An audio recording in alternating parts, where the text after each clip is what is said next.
Yeah, our interests and I have my interests.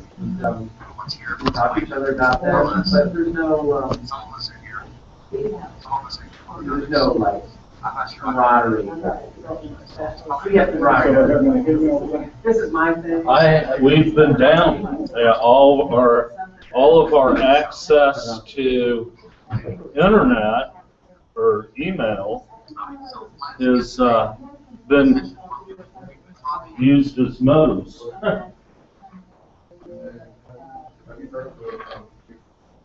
Exactly. So, the danger of let me see here. I'm always reminding myself that I am my own individual. And I don't, like I said last night, I don't care what I'm in or how much I talk to people. I'm not, it is not, people are not welcome to speak into my life. Suggestions about the kinds of things I like to do with my time. They're certainly open to discussing my ideas, but I always, okay. I don't want to be considered I am me, and the group serves my doing what I'm doing here because I want your. I'm very scared. Okay. I think that's good.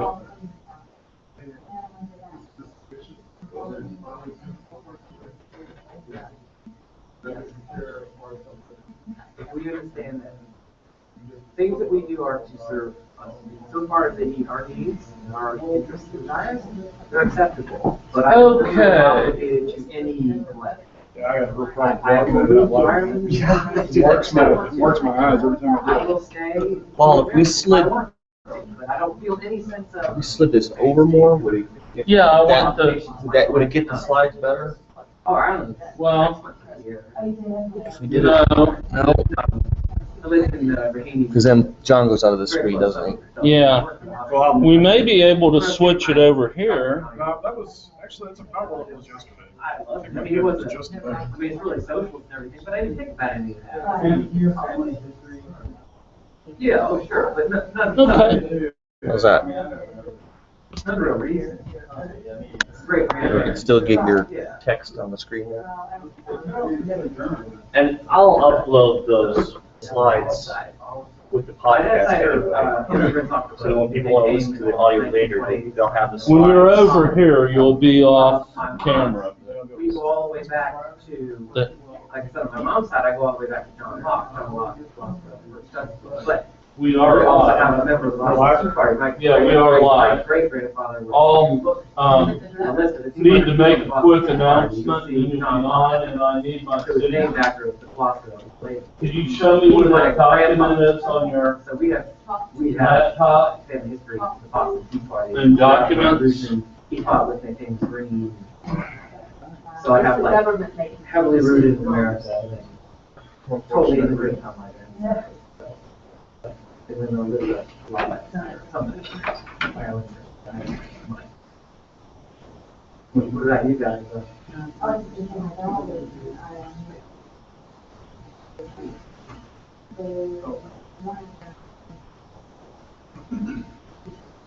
Yes.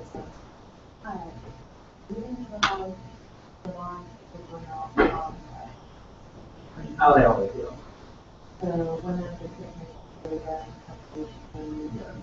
Yeah. I can email it. What am I thinking? Oh, yeah. Oh, Yes, I don't know. flash drive. Never mind. Let me get a flash drive. I was about to say, you can still be connected to the hotspot. No. No. Oh. Okay, so we're going to temporarily unplug the machine. We're going to go over here and do a flash drive.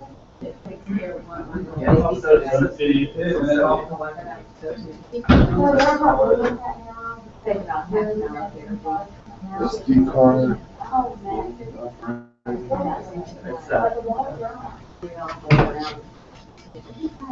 Yeah, it's a very long and tragic and sad and really no happiness. Always been, it still is.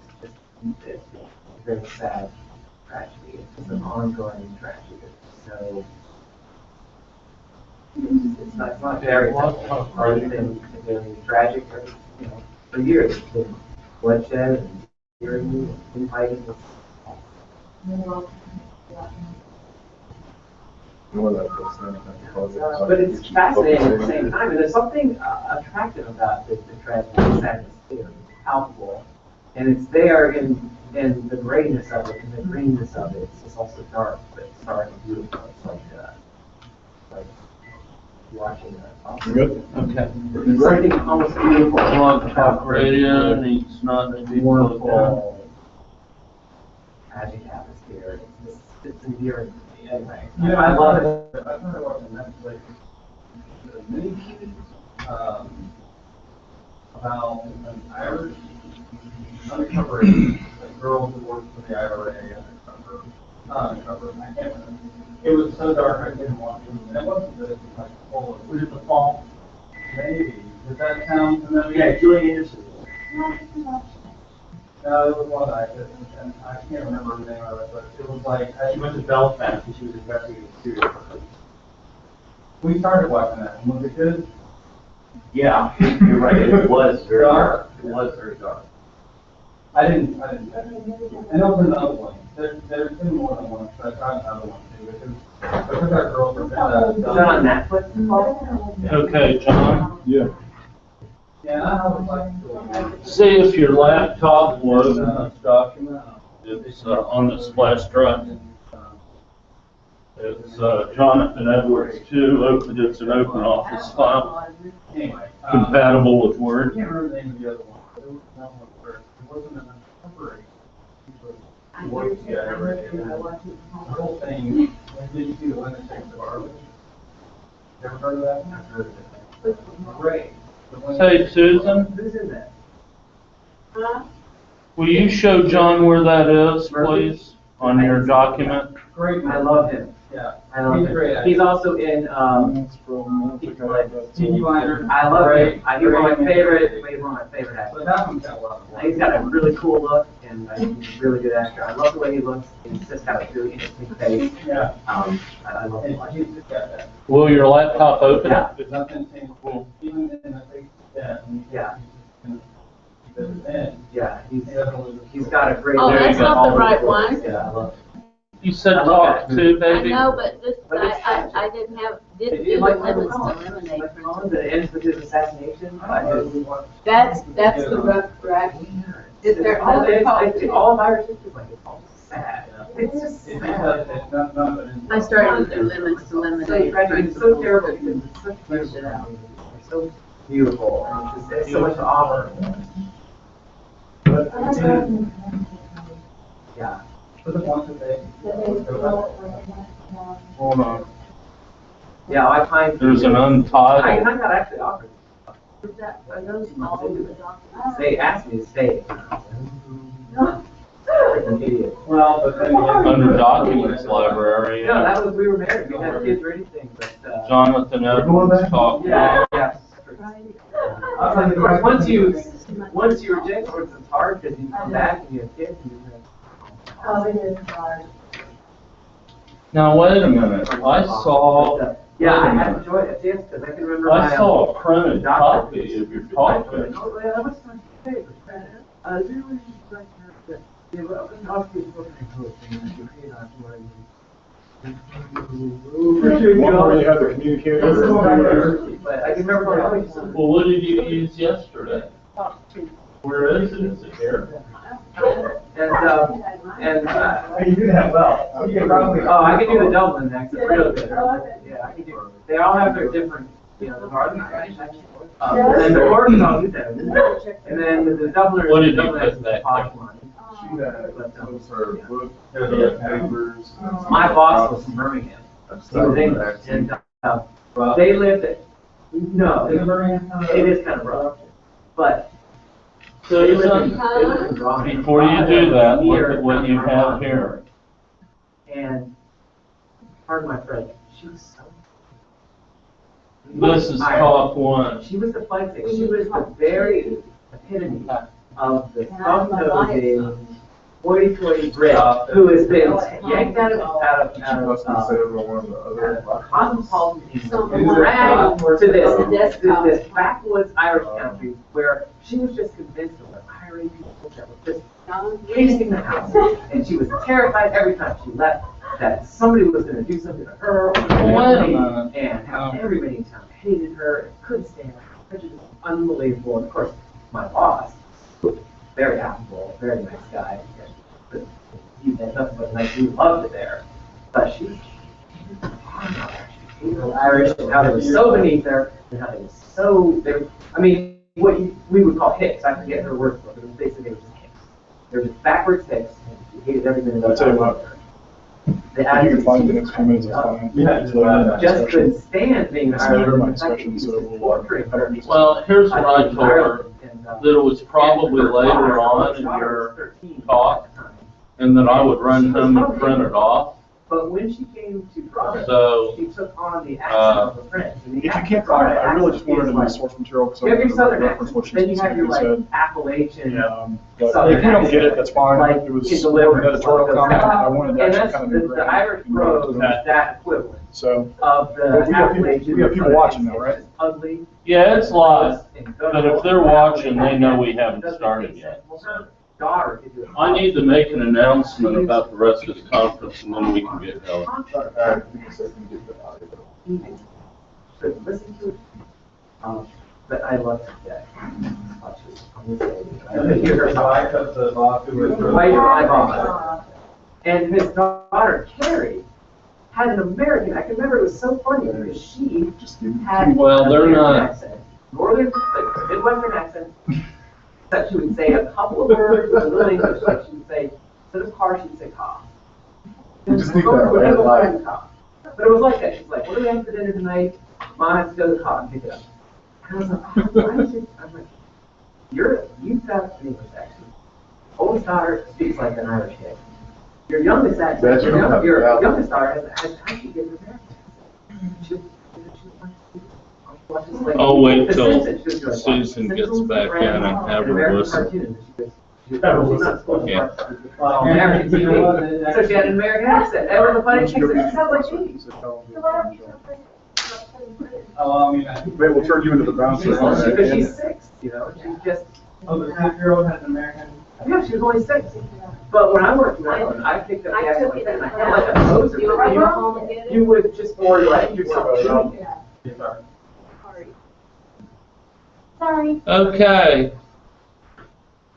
We're getting ready to start our afternoon sessions. We've got our own internet worked out. The internet down here at the community center is down. We're sorry for the problems earlier, but we got something figured out thanks to Andy Young. Okay, and so we're also to where we can check our email now as well. All of our access to email devices that would have been used were being used for modems. So we're back online, but with all of this said, we will be finishing the conference tomorrow at the Potter's House. And we'll be doing finishing up the conference there, which starts in the afternoon. And so at the Potter's House, and don't worry, there's plenty of room there. And we'll be finishing the conference there. John Emmel's going to come now, and we'll do 2 sessions starting now. We'll run to 3:15. We'll take a short break in between his, will be your 3rd and 4th sessions? Yes.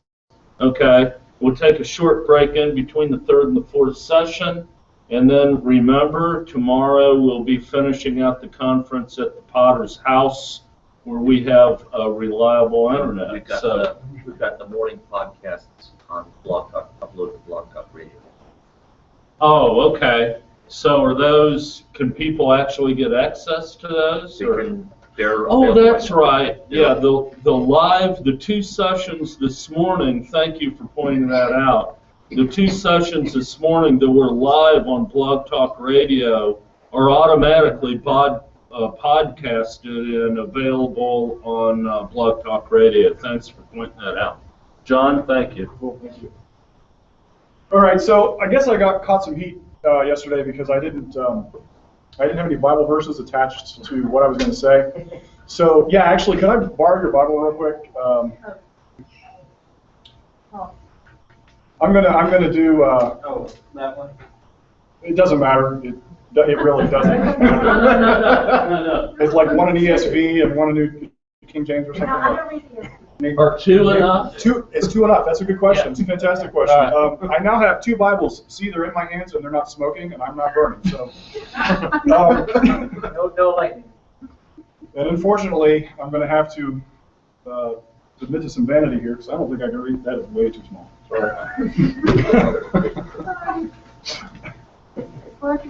Actually, it doesn't.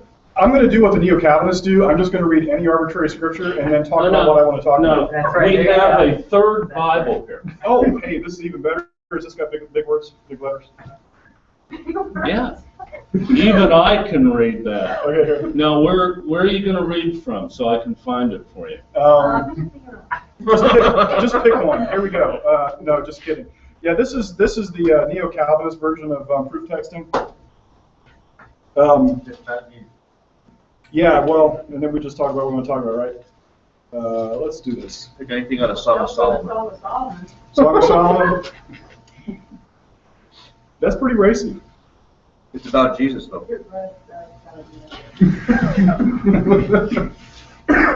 I really am going to read scripture so we can actually consecrate all this. So hang on 1 second here. I do want to find something here. Luke 4, chapter 14.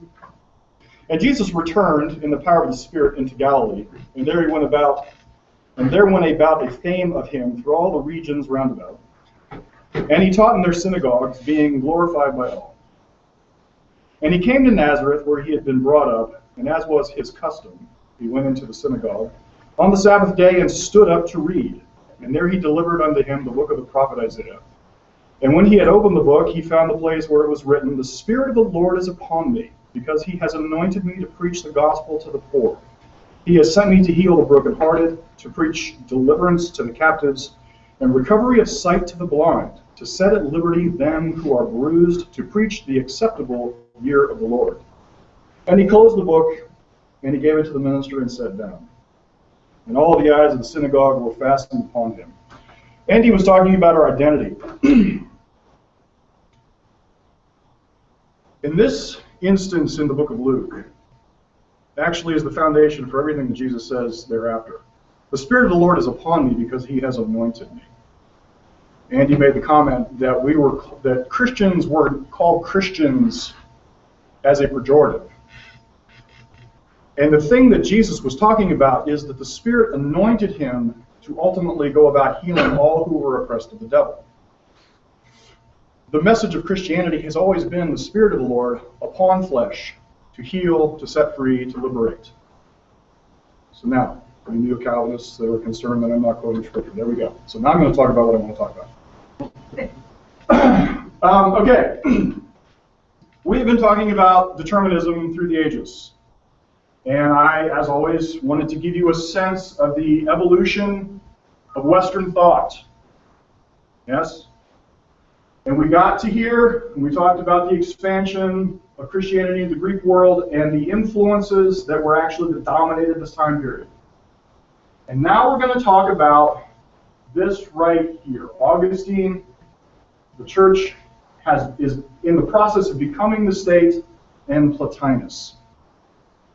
It is impossible to talk about free will in Western thought without talking about Augustine, and it's impossible to talk about free will in Augustine without talking about Pelagius.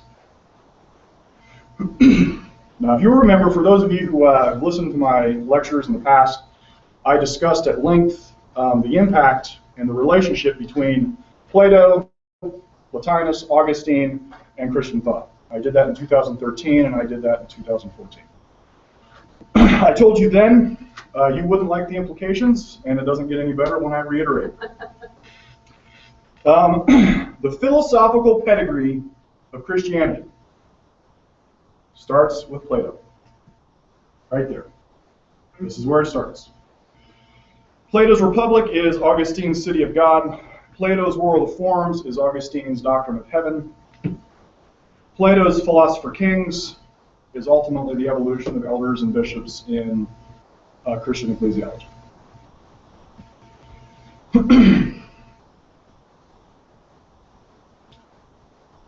For those of you who can't see this, hopefully when they get this up, you'll actually be able to see this. This is going to be this PowerPoint right here. You should be able to see this online, so you can actually see where I'm at. So, here's where Plato talks, but by the time we get to right here, Plato he's not in the common mind.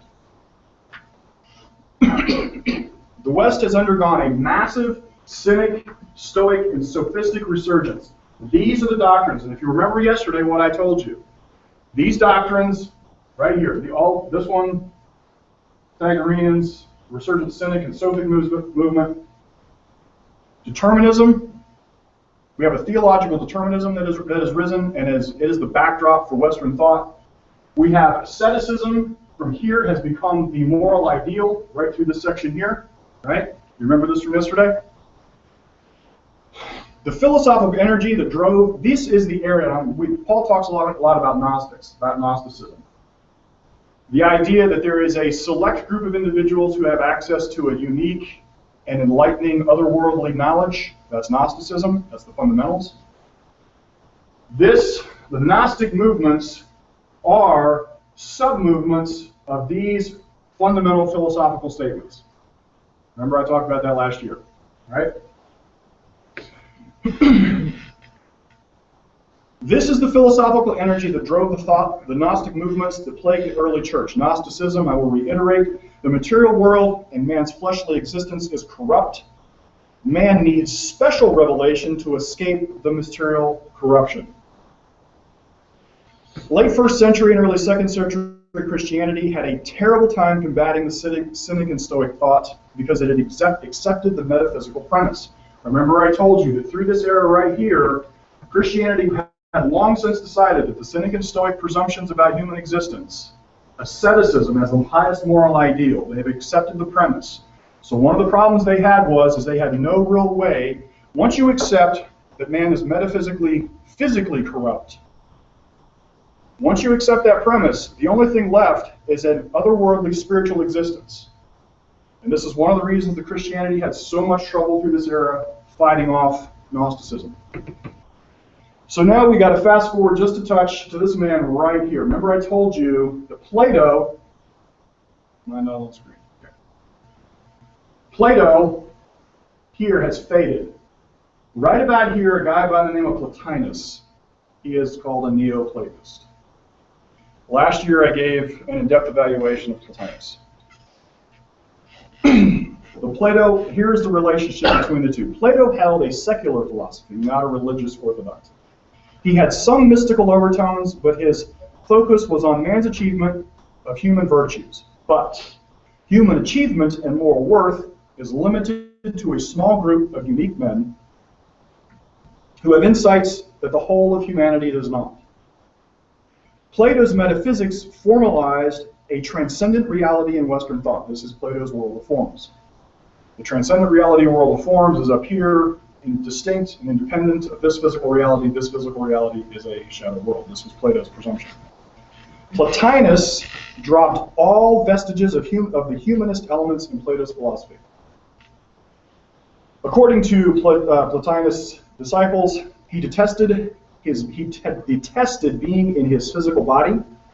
He believed in the Cynic and Stoic soul-body dichotomy, but if you will remember, anytime you hear soul-body dichotomy, I want you to remember the Pythagoreans.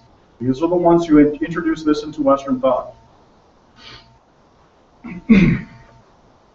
He accepted the mystery cult assertion, aka Gnosticism, that matter was evil and that man's every effort should be to escape this earthly existence. Man cannot do good in this material form. His only good is in transcendent existence. This is Plotinus here, right?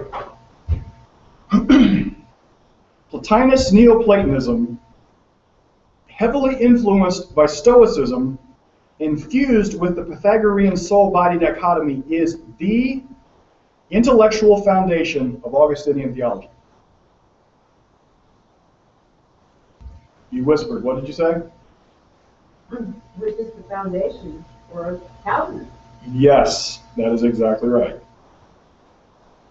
Now I know there are some neo-Calvinists right now that are entirely scandalized. That can't be helped.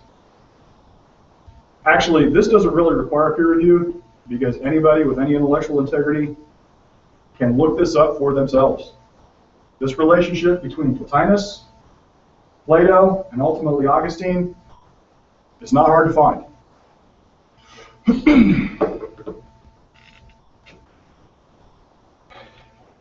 And it cannot be understated that Augustine is the theological foundation of Western Christianity. All roads in all Christian doctrines intersect at Augustine. Whatever you think you believe about Christianity, 99% of it you got from Augustine. And the parts you didn't get from him are theologically irrelevant. So now let's talk about determinism.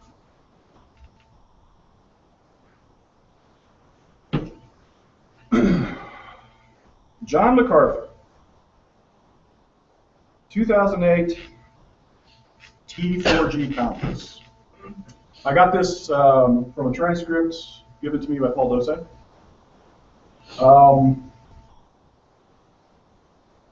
I have every expectation it's authentic. I think this is him. If it's not, I guess he'll tell me.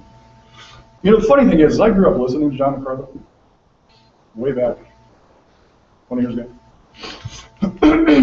Grace to you. Huh? Grace to you. Grace to you, yeah. Yeah, that was it, grace to you.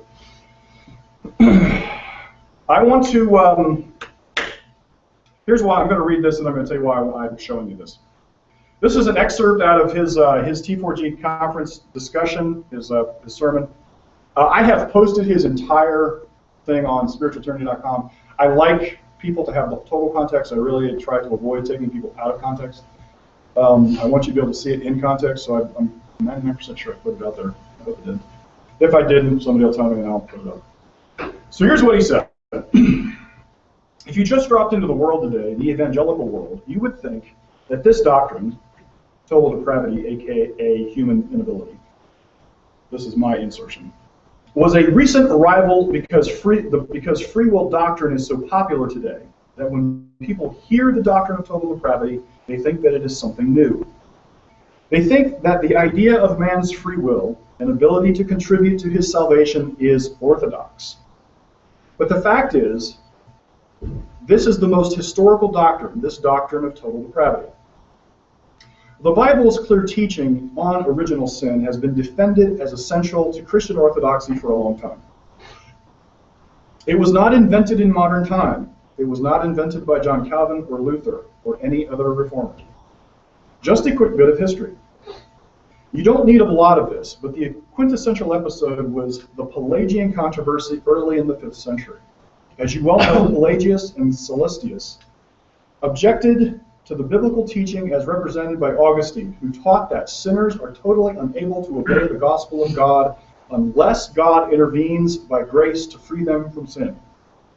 According to Pelagianism, anyone who chooses to obey God can do so. Pelagianism denies that human nature is in any way defiled or disabled by inherited sin.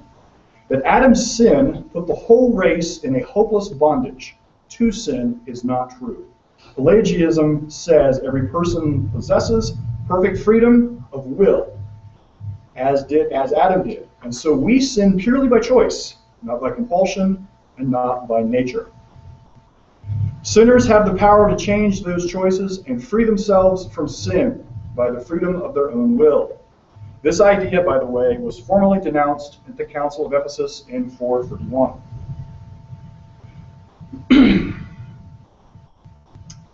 I read this because I want you to see the relationship between contemporary Christian thinkers and the historical record. They are buying into this relationship hook, line, and sinker. They can't at some point say, no, that's not really what we think. They are specifically buying into, and I'm using John MacArthur as representative of the dominant thought in our age, in the 21st century in America. What I'm talking about is no mere academic ivory tower nonsense. The intellectual titans shaping, and I use the word titans, intellectual titans loosely, the intellectual titans shaping modern Christianity are invested in this historical doctrine. Notice that John MacArthur draws a strict parallel between human inability and Augustine's doctrine of original sin. Now, for those of you who don't know, I ran a little homework assignment on my blog, and one of the questions I asked is, what was the doctrine of original sin?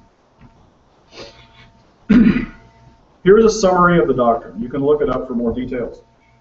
Here is the doctrine. Metaphysically, Augustine said that all humanity was literally present in Adam when he sinned.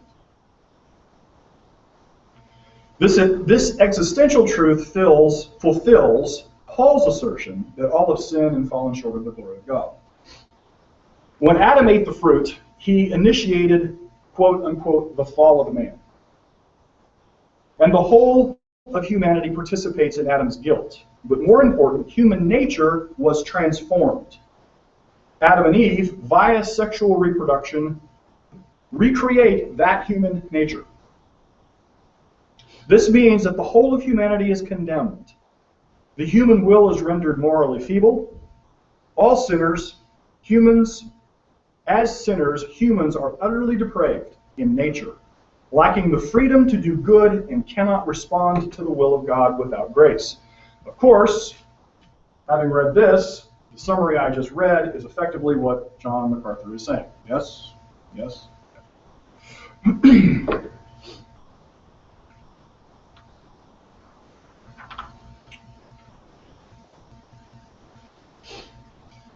Here is a flavor of what Augustine thought.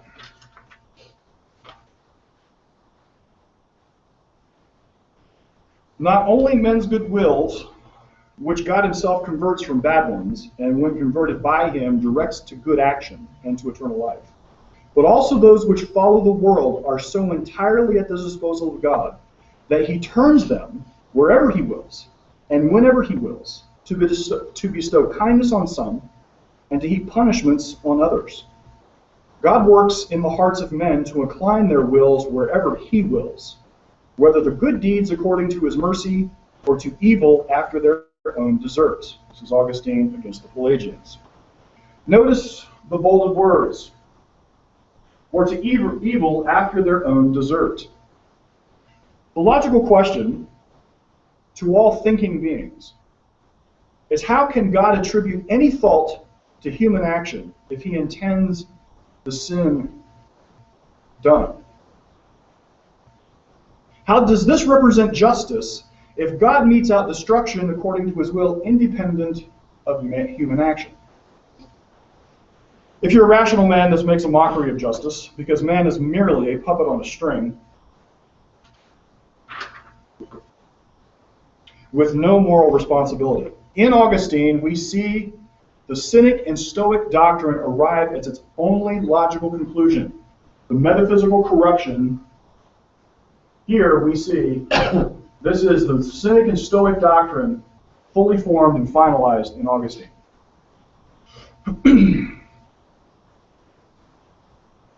From its inception, Augustine's new doctrine of original sin stood unopposed until a man named Pelagius came to Rome.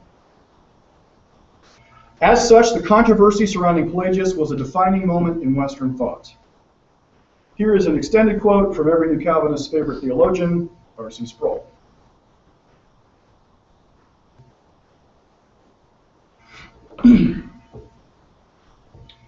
He begins, "It is Augustine who gave us the Reformation."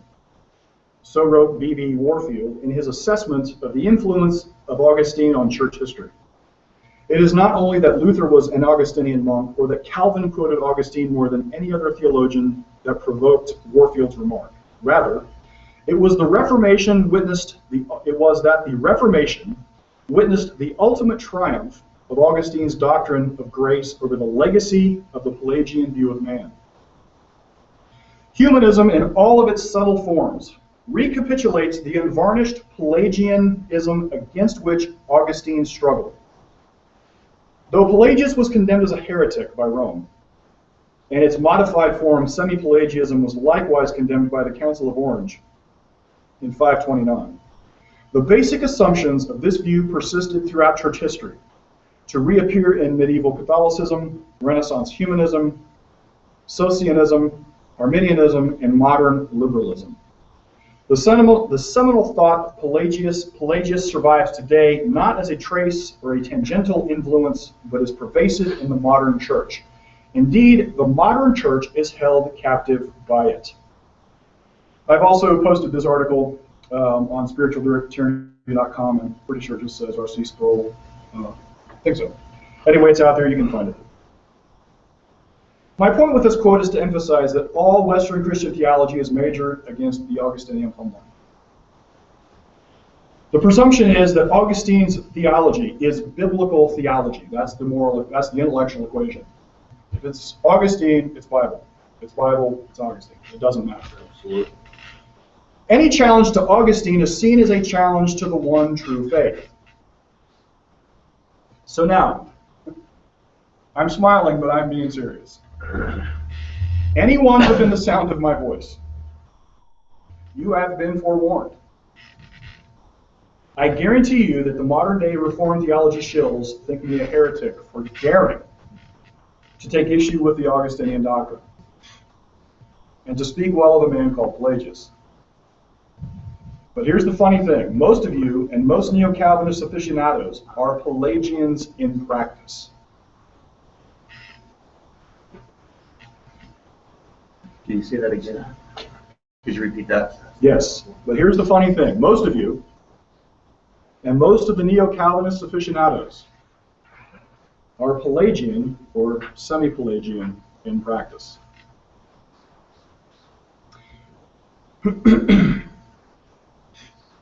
What R.C. Sproul said is true. It is a seminal thought in Pelagius survives today, not as a trace or a tangential influence, but as is pervasive in the modern church. And this would include, in practice, most Neo-Calvinists.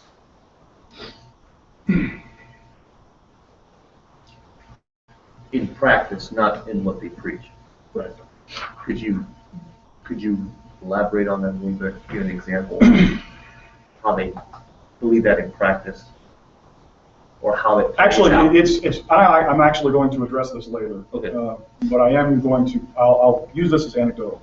You've been in the middle of a conflict with a Neo-Calvinist. You're on the blog, you're writing, and some poor soul, usually a mother, I'm guessing by the names attached to the people in the writing, and they are wringing their hands that how all this conflict. Don't you understand that all this conflict is leading young people astray? Mm-hmm. If you would just play nice, the young people would see the truth, they would see the harmony, they would see the love, and they would want Jesus. And it's not just young people, but it's unbelievers in general, too.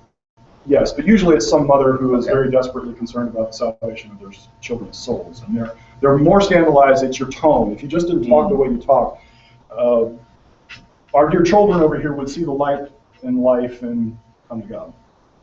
Well, that's, by definition, there is no human agency. Yeah. There's no human agency. So my tone, no human conflict can account for the location of your son or daughter's soul. They either come to God because God wants it that way, or they don't because God doesn't. It's really that simple. So in practice, the argument is based on a semi-Pelagian perspective, the presumption that human action actually has an impact. There is some human agency in bringing people to God. That would be an example of it in practice.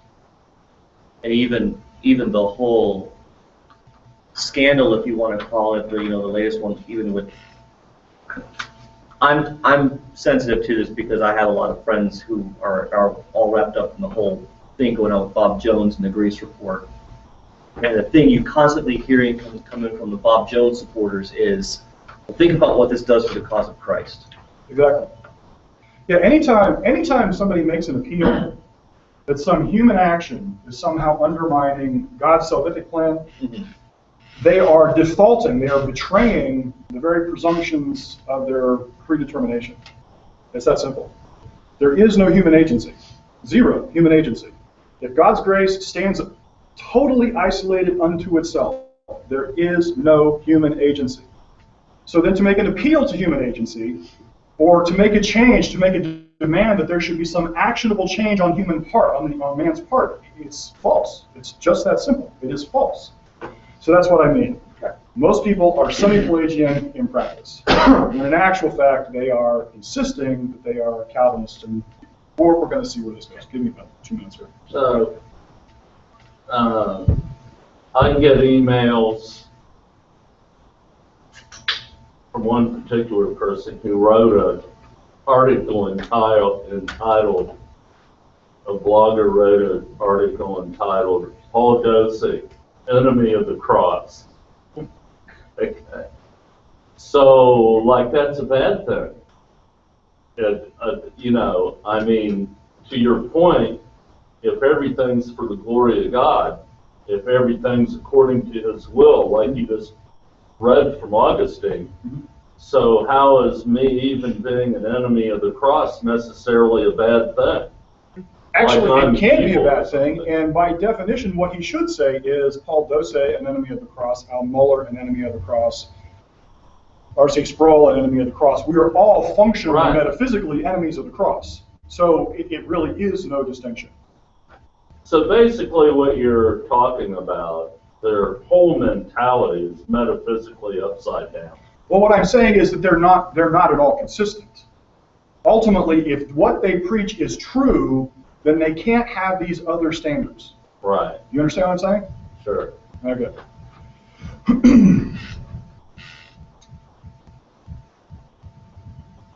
Okay. I really want that. Slide 5, yes I do. Okay, here we go. Pelagius was condemned by the church, and the church made every effort to destroy his work. I'm going to say that again. It's a little abrupt in transition. Pelagius was condemned, and the church set out to purge his work from public consumption. So we actually have very little of what the man said available to us. What we do have is, what surviving sources we do have are mostly from his critics. Justin and Augustine, I think, primarily. Of course, the council is keeping track of whatever he had to say while he was under indictment for heresy. But we do have a couple of surviving documents. I'm going to go ahead and read through my notes here. According to the records we have, Pelagius was very likely from Britain. He is an ascetic and is often referred to as a monk. Somehow he got a very good education. He had a broad mastery of Christian canon.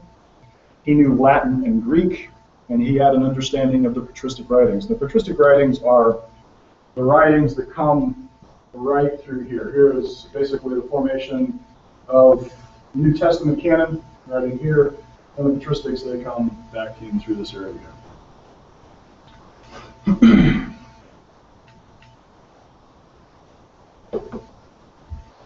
He arrives in Rome circa 380.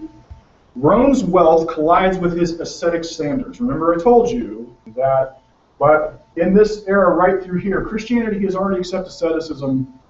Actually, I'm up in this direction here. Christianity has already accepted asceticism as the moral standard. So he is scandalized by the relative wealth. And of course, he's coming from Britain. By way back then, Britain would have been I mean, how many of you watched television shows of the Vikings? I mean, this is the hinterlands for Roman's sake. By the time he gets to Rome, he's gotten to the big city, and this collides with his ascetic mindset. And he is specifically appalled by the moral lax standards of the Christian leadership in Rome. To combat the moral failing, he taught that grace and baptism infuse the believer with the power to walk the path to perfection. He said that Roman Christians squandered their baptism and lapsing back into their old comfortable habits of self-indulgence and the careless pursuit of mammon. The message struck a chord with the disenfranchised by the growing gap between the clergy and the people. The clergy was ever increasingly seen as the wealthy and the rich, which they were because they stole money from people. And the people who didn't have any money, they were the people that were disenfranchised. And basically what you're hearing in Pelagius at this point is an early version of the social gospel.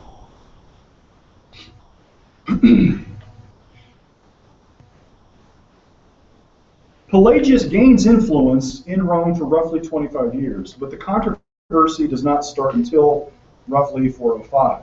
It is reported that he heard a priest, and here is what starts the fight. It is reported that he heard a priest reciting the following passage from Augustine's Confessions.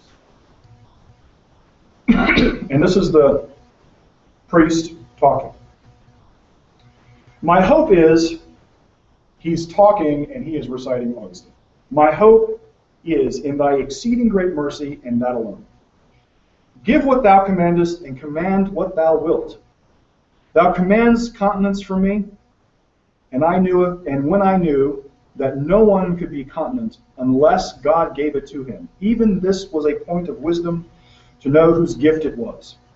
For by continence we are bound up and brought back together in the one. Whereas before we were scattered abroad among the many. For he loves thee too little, who loves along with thee anything else that he does not love for thy sake. O love, who dost burn forever and art never quenched. O love, O my God, enkindle me. Thou commandest continence, give what thou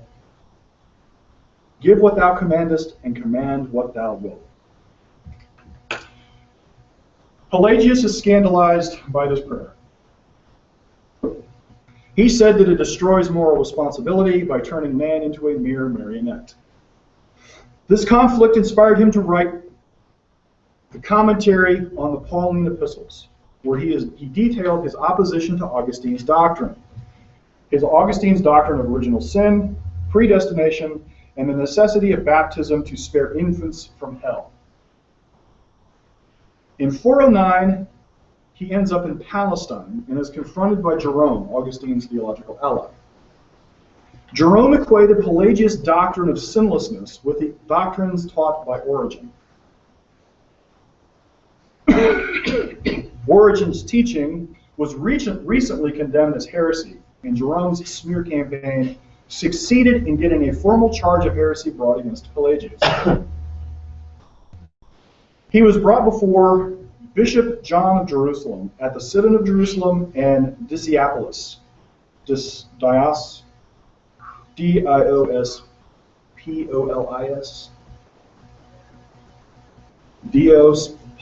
Diospolis.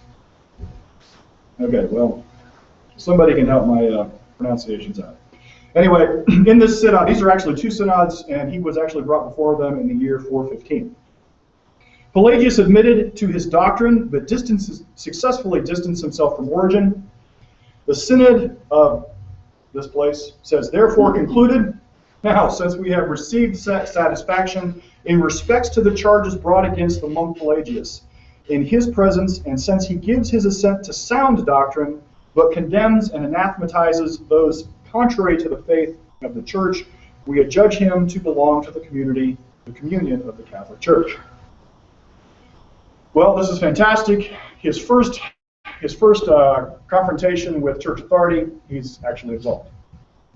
And this, after he gets done with this, he is actually inspired to write, after his acquittal, 2 treatises, on nature and on free will. These books did not survive the Catholic purge.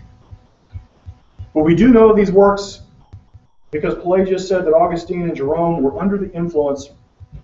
But we do know that in these works, Pelagius said that Augustine and Jerome were under the influence of the Manichaeans. Augustine's new doctrine of original sin restored evil to a Manichaean status. Augustine's predestination was the same as the Manichaean fatalism.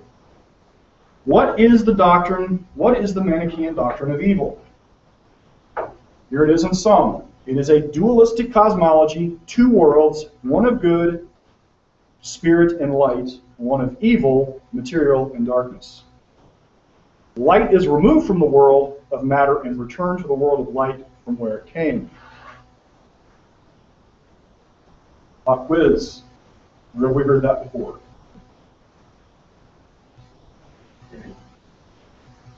This has been the dominant presumption throughout the whole of Western thought. Huh? Plato. This is Plato. This is the Pythagoreans. This is the Cynics. This is the Stoics. The Manichaeans were yet one more variant on effectively the same theme. Now they had their own distinctions, maybe. If I remember correctly, Manny, the guy who was responsible for this particular doctrine, was this huge eclectic thinker. He pretty much invited anybody to believe pretty much anything. But one of the distinctions was ultimately the soul-body dichotomy, right? Where have we heard this before? The Pythagoreans, the Stoics, the Cynics, Plotinus. Note the phrase in Augustine's Confession, "For by continence we are bound up and brought back to the one." For those of you who heard my discussion last year, when I was talking about Plotinus, do you remember when he talked about the one? Plotinus was making a reference to his definition of God. We see this influence right dead square in the middle of Augustine's prayer.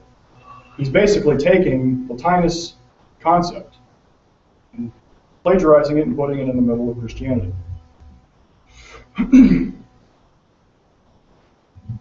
So the question is, was Pelagius right? Was his assessment of Augustine's doctrine correct? Since we know that Augustine got his philosophical framework from Plotinus, I think it is fair to say that Pelagius was onto a key corruption within Augustinian theology. Pelagius also rejected the new doctrine of original sin, calling it an abomination. Editorial: I'm confident you have heard me say the new doctrine of original sin. And I'm doing that on purpose. Because the doctrine of original sin, as we understand it, does not exist until the 5th century. It is new when Augustine talks about it. He creates it out of whole cloth. Now, for many of you, that is profoundly staggering because you have always heard of original sin and you have always heard of the fall of man. But it is new. It did not exist. There was the first person to suggest the phrase original sin, I believe, comes from a guy by the name of Irenaeus, a bishop in Lyons. If you look up what Irenaeus said, it doesn't look anything like the doctrine of original sin that I previously reviewed. Augustine takes it, creates it out of whole cloth.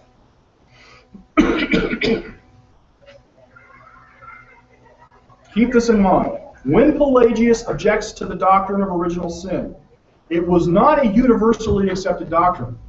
By admission, Sproul and MacArthur both say that it is ultimately validated later, after the fact, by various councils, right?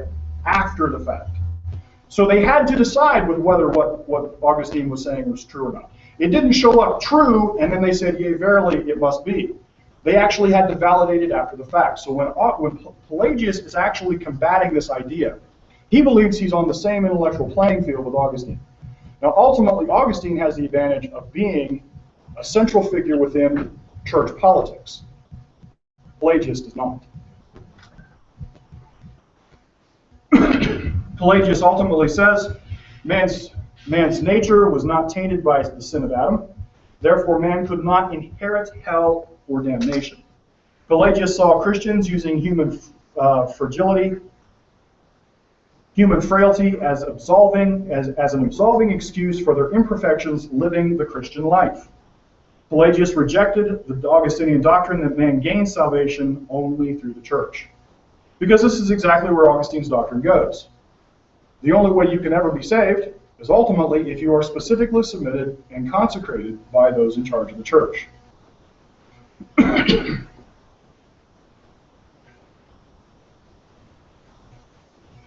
Pelagius held the doctrine of free will. Responsibility always implies ability. If God commands it, man must have the ability to obey the command.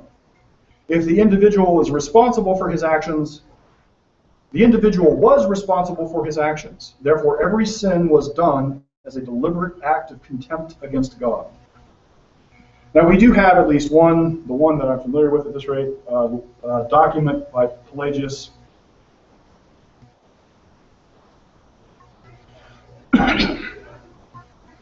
It's called The Letter to Demetrius. I do have a PDF version of this. It's not online, but I do plan on actually putting it up on spiritualtyranny.com so you can read it in whole. And here's what Pelagius said. It's 2 excerpts out of what he said. It really will give you a flavor. Whatever I have to speak on the subject of moral instruction and the conduct of a holy life, it is my practice first to demonstrate the power and quality of human nature, and to show what it is capable of achieving.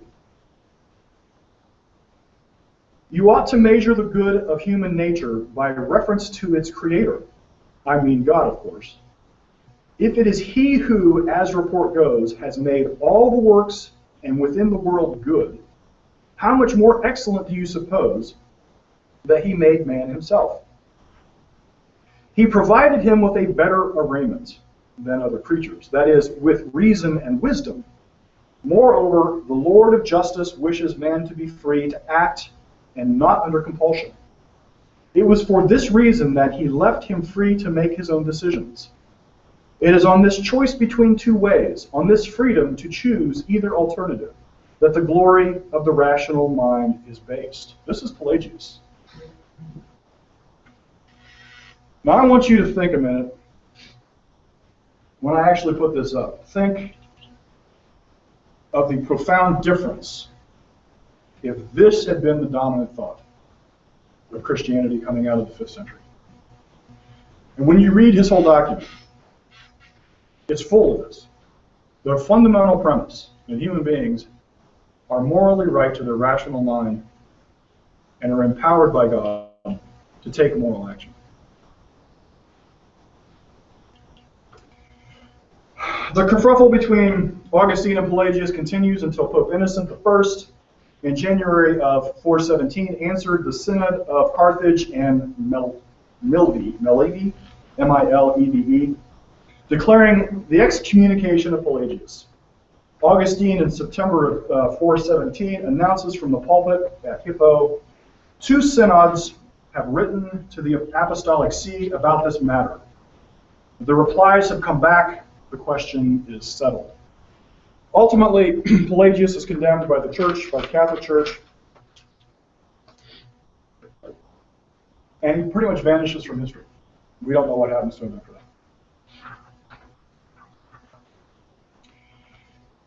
Now, I do have an editorial here.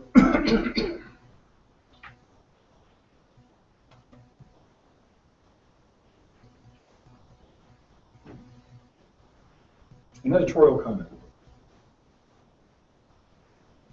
In 2015, John MacArthur and R.C. Sproul and a host of other Protestant New Calvinist aficionados insist that the historic councils are correct.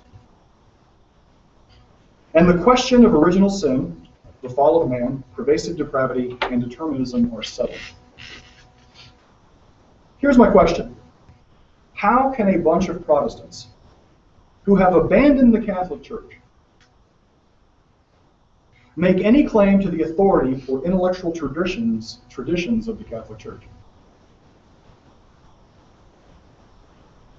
Or more bluntly, how can Al Mohler, R.C. Sproul, Ligon Duncan, and a host of Reformed theology aficionados continue to claim a right to the authority of historic councils without renouncing their open rebellion against Catholic orthodoxy?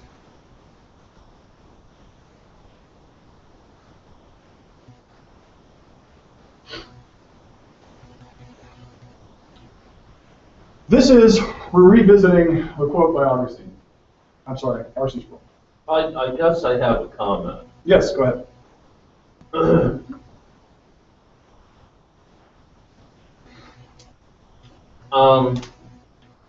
There's been a groundwork laid for over 500 years, okay, that of course has led to a relaxation of the law due to the fact of, everything's about justification and man's inability to reason whether saved or unsaved. So basically, I think that we have men who know they're dealing with a herd and a mass of lazy thinkers, okay? So, because the councils are old, okay, and consistent and attended to by the church fathers, quote unquote, they know that they can put that out there as a proof, and that the average Christian isn't going to think past the antiquity of it, which equals authority. Exactly right. They know great a well the average Christian sitting under the pew is not going to think under the surface and say, wait a minute, R.C. Sproul is constantly railing against the Catholic Church, and John Piper as well, okay? And I think that's it in a nutshell. They know what they're dealing with. You think that's it? You think it's a deliberate deception? I do, absolutely. No, I don't think it's deliberate perception or a deliberate deception. I think it comes from the viewpoint of the mythological noble lie. Okay, we're the philosopher kings. The great unwashed masses are not able to bear the real truth of the glory of God. So we can only lead them according to what they can understand. So it's not like they think it's an outright lie. They just think the real truth is more than the average Christian can bear. Okay? And that's what we call, and this is also the roots of mythology, okay? The masses can't bear the real truth, so we have to make up metaphysical stories that they can understand. And yeah, I think it's the deliberate, noble lie that comes from arrogance of spiritual caste. Anybody else have an idea they want to offer? I think it's pretty good. I guess my point, and I'll just put a fine point on this to the people that are watching. They have no intellectual rights to the councils. By definition, and as Protestants, they have forcibly rejected the crux of Catholic orthodoxy, which is submission to the Catholic structure, the Catholic ecclesiological structure. By definition, they have rejected the foundation of authority that makes the councils, at least in the Catholic Church model, valid. So every time you hear a modern preacher talk about a council, the first question out of your mouth should be, then why haven't you gone back and submitted to Catholic authority? It's the first question out of your mouth. And of course, I don't care what their validation is. They have no valid rebuttal to that. The only valid rebuttal is, you know what, you're exactly right, I need to go back and submit to the Catholic Church. And by the way, I think this is true. Dr. Shelton, if it's not true, sorry, I don't mean to tell stories on you, but I had my church history teacher, Dr. Shelton at Oral Roberts University, right about the time I was in his class. Fantastic church history class, by the way. He was toying with the idea that he had a moral responsibility to abandon Protestantism and go back and do the Catholic faith, no matter if they were wrong. Because if we assume, he thought that the only way the church would ever be reconciled is if there was a reconciliation between East and West. It starts what, in 1080, I think that's the first split, and then of course ultimately the Protestant split. He thought ultimately he believed in apostolic succession, I'm pretty sure. And he believed that he had a moral responsibility to go back and reconcile himself to Rome. And he believed the whole of the Protestant movement had the same thing. Like I said, Dr. Sheldon, I don't mean to put words in your mouth, but I think that's where you were at, and I think later that's what you did. And I thought actually it was very intellectually consistent. I ultimately don't agree with his conclusion, but that is consistent. And modern preachers that stand up in the pulpit, modern Protestant preachers who stand up in the pulpit and insist that they have ecclesiological independence, and at the same time make an appeal back to the historic councils and creeds, are theological frauds. And it's really that simple. Well, they unequivocally they claim Augustine. Oh, absolutely. And that was exactly why I put MacArthur in Who his is, comments. right, who is, And they have no intellectual right to Augustine. well, he's a doctor of the Catholic Church, but they use him as a bridge. They use him as some, when I used to be in electronics, it was a rectifier. What's it called? Sounds like idioms. I forget what the component is called. Okay, but it's a rectifier. It's an electronic rectifier. Okay, and somehow Augustine is some kind of filter that filters out the evil of the Catholic Church, but yet on the other side comes the authority that they need to validate apostolic succession. Well, they don't have a choice, because if they're going to lay claim to Luther, they have no choice but to lay claim to Augustine. There can be no philosophical breach between the two. Augustine, or Luther doesn't show up out of whole cloth in the middle of nowhere. Luther is Augustine.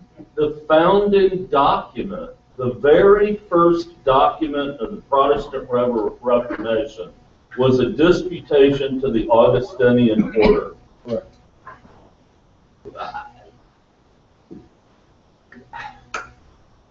And people buy this and they don't even blink.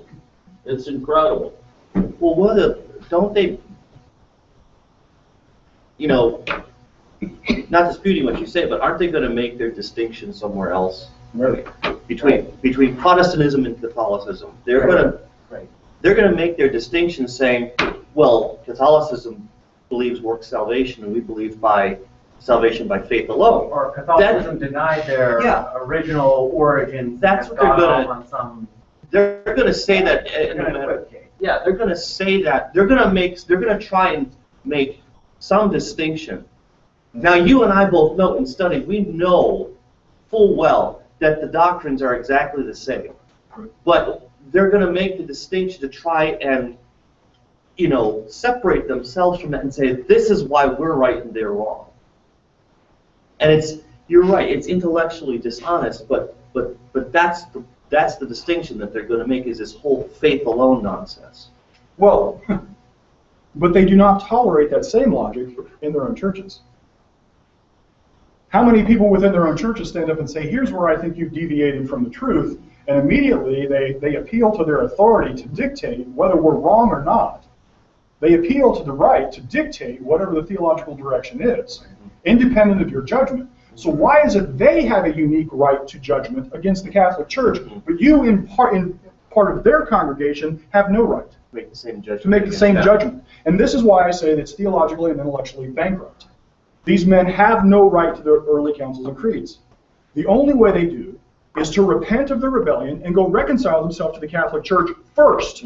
Then come tell me how I've erred in my doctrine. Right. There is no distinction that they can point to in any of the creeds or councils, but the neo-Calvinist distinction that they make is, here it is, infused righteousness or infused grace. And I'm not going to go there. Obviously, we don't have time. But Catholics believe that God actually infused righteousness within us. And Luther believed, no, that all righteousness, alien righteousness, is outside of us. And I'm not going to get into that, but it boils down really to an argument between Plato and Aristotle, is what it is. Okay, like I said, I got 33 pages of notes here. It is 2 o'clock. I've said a lot.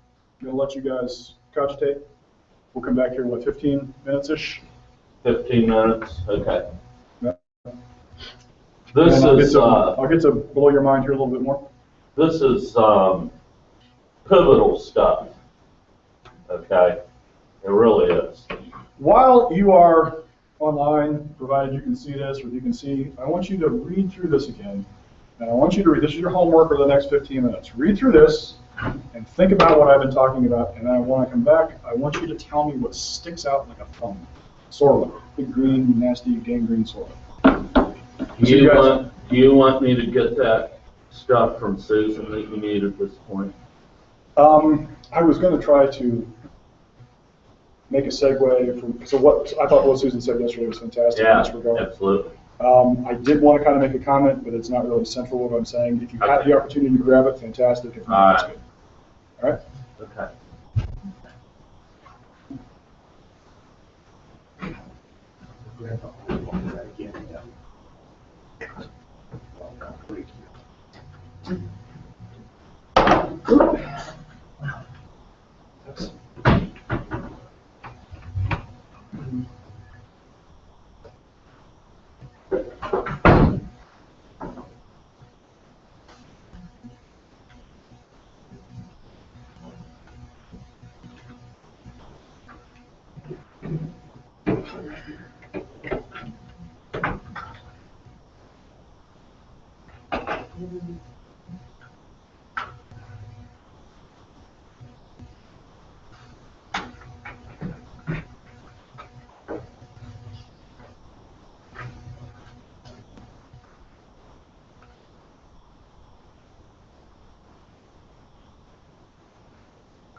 I guess.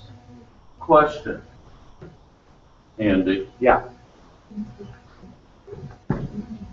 I guess I was worried about nothing. While using this as a modem, it's also charging it? Yeah. I mean, it's charging it slowly, but it's getting its power from that. Yeah. Huh. Okay. Yeah.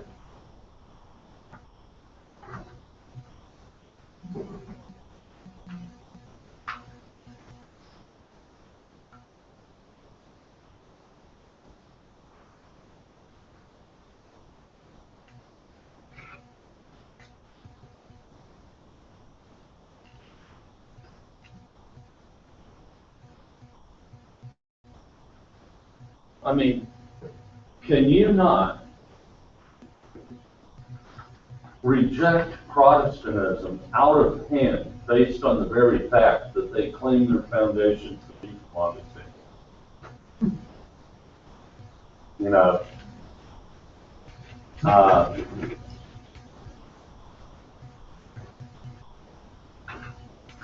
we're going to separate from Catholicism, but claim Augustine. We reject communism, but we're followers of Stalin. Yeah.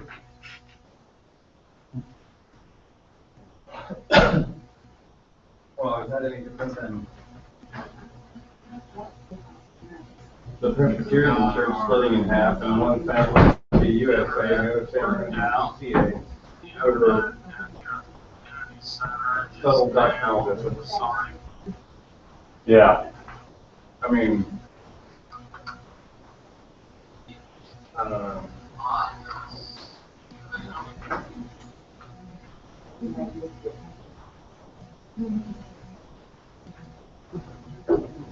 Well, yeah, they can split over the subtle doctrinal differences, but are they actually saying that other branch is heretical?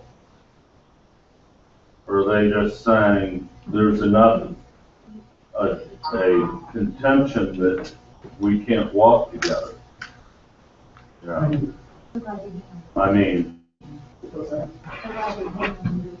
Protestantism rejects Catholicism based on false soteriology.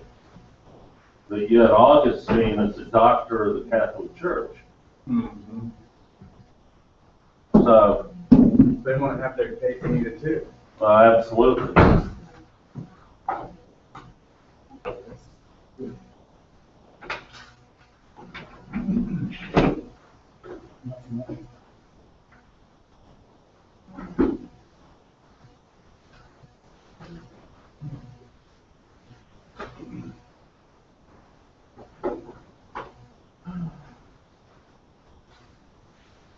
When I'm looking send a lot of bread home too.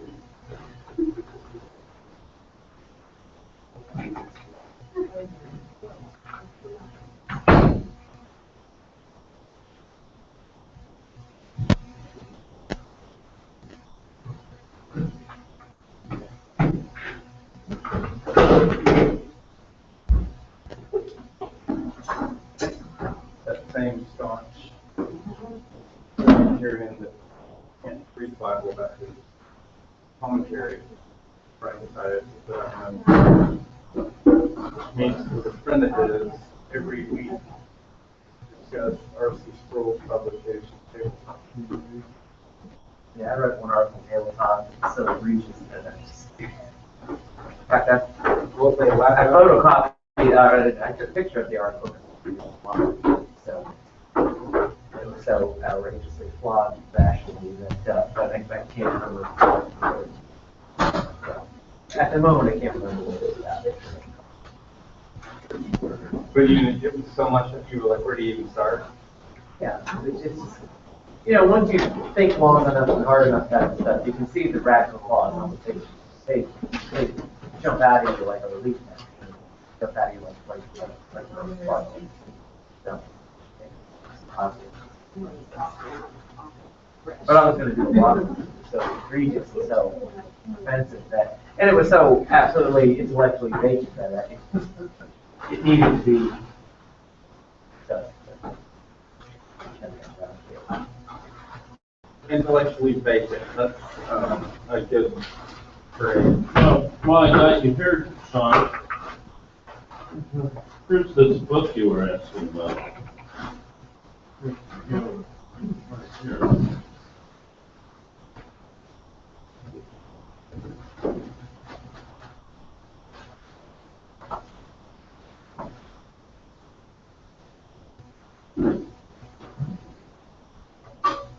That's that book you were asking. Sin boldly. A field guide for grace is the subtitle. Yeah. By who? You like that? Sin boldly, a field guide for grace by Kathleen Falsani. Kathleen False Teacher.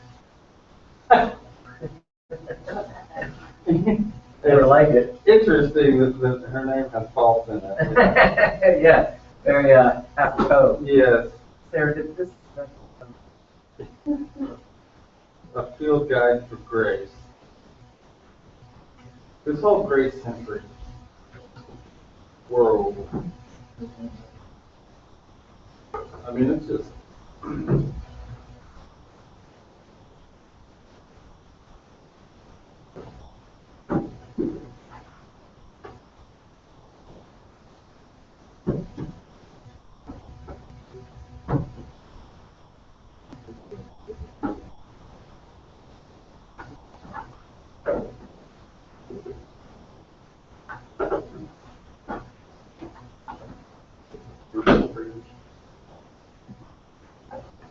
If there's none.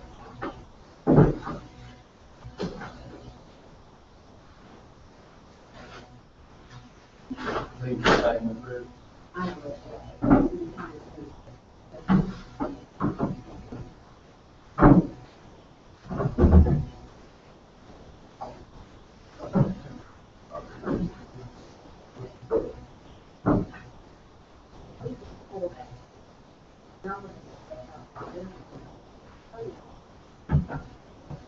I'm allowed to have the house. Got it. Now, this thing.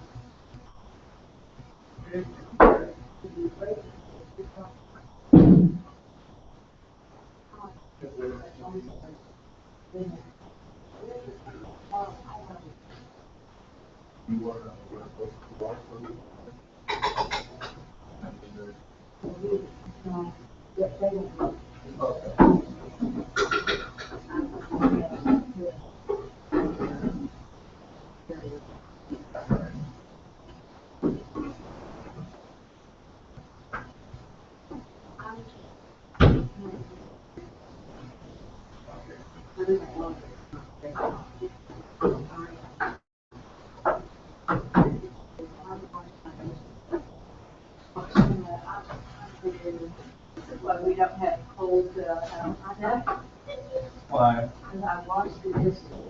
Then I put them in the dishwasher. Hot butter. So it's like, they're like. You're not OCD. No, I am. I'm not that kind of OCD, it's just that, I'm kidding. I guess what it is that I'm just gonna keep it one. There's always a little sugar or something on there. And, I was wondering if there were things that they, stuff that we eat all the time. This is what the yeah, and then we can put everything, all the grease, like a white trash bag, all the grease. And I can tell you which one.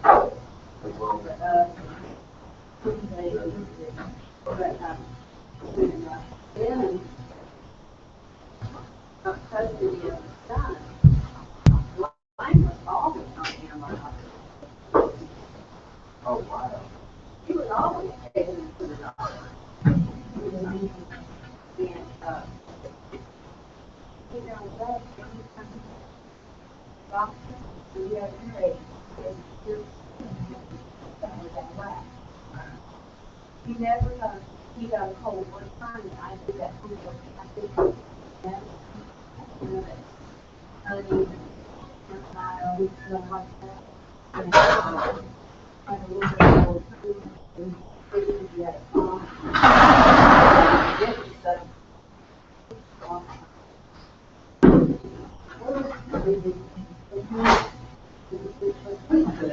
That's how I brought it.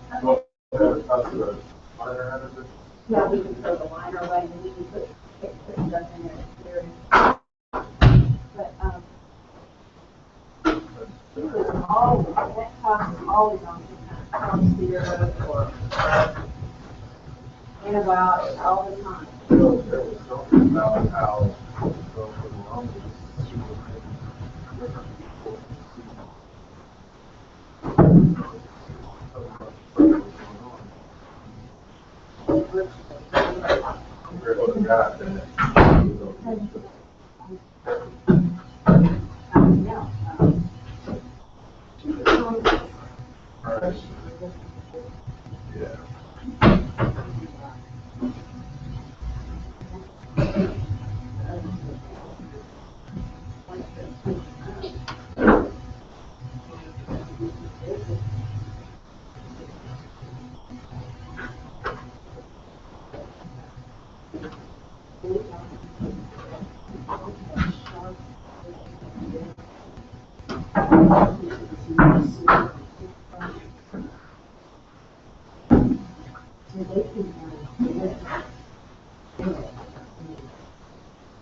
I hate that Ohio cop is, you know, the mother automatically, yeah, he gets the custody of the kids.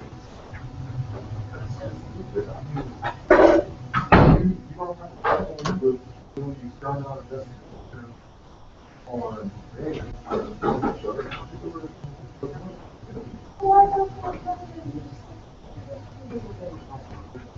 or did you hear about the mom who gave her child and she tried to put her in the oven?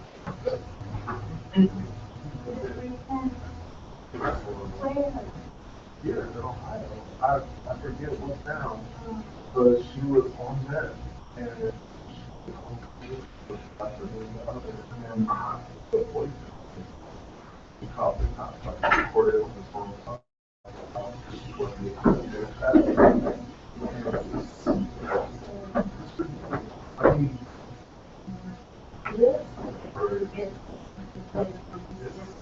sick with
Susan, did Paul take off from your house? No, he's actually, I saw him in the restroom now, You don't know. yeah. Put it back up. It's about that time. I just want to be aware that we got people online who are waiting.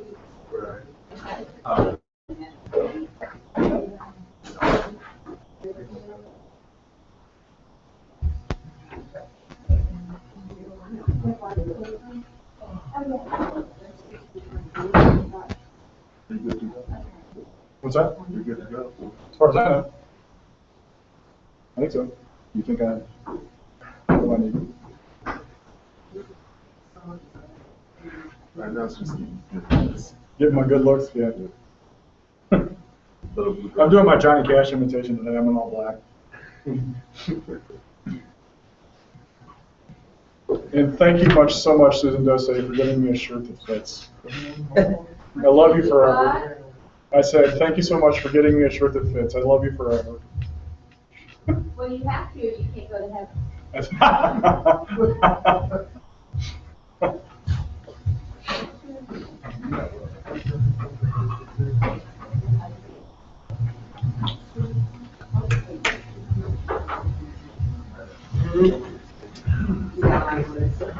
Yeah.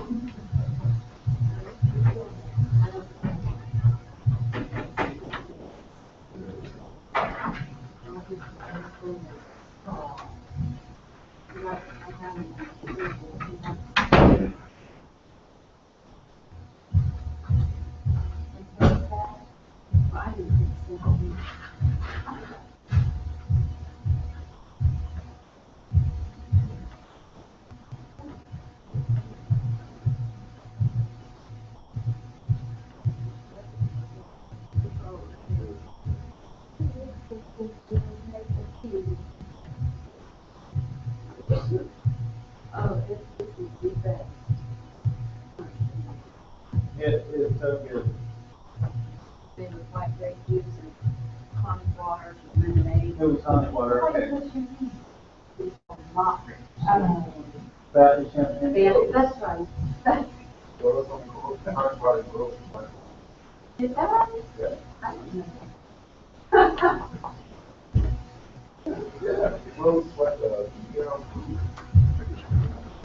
And, Yeah. lemon lime.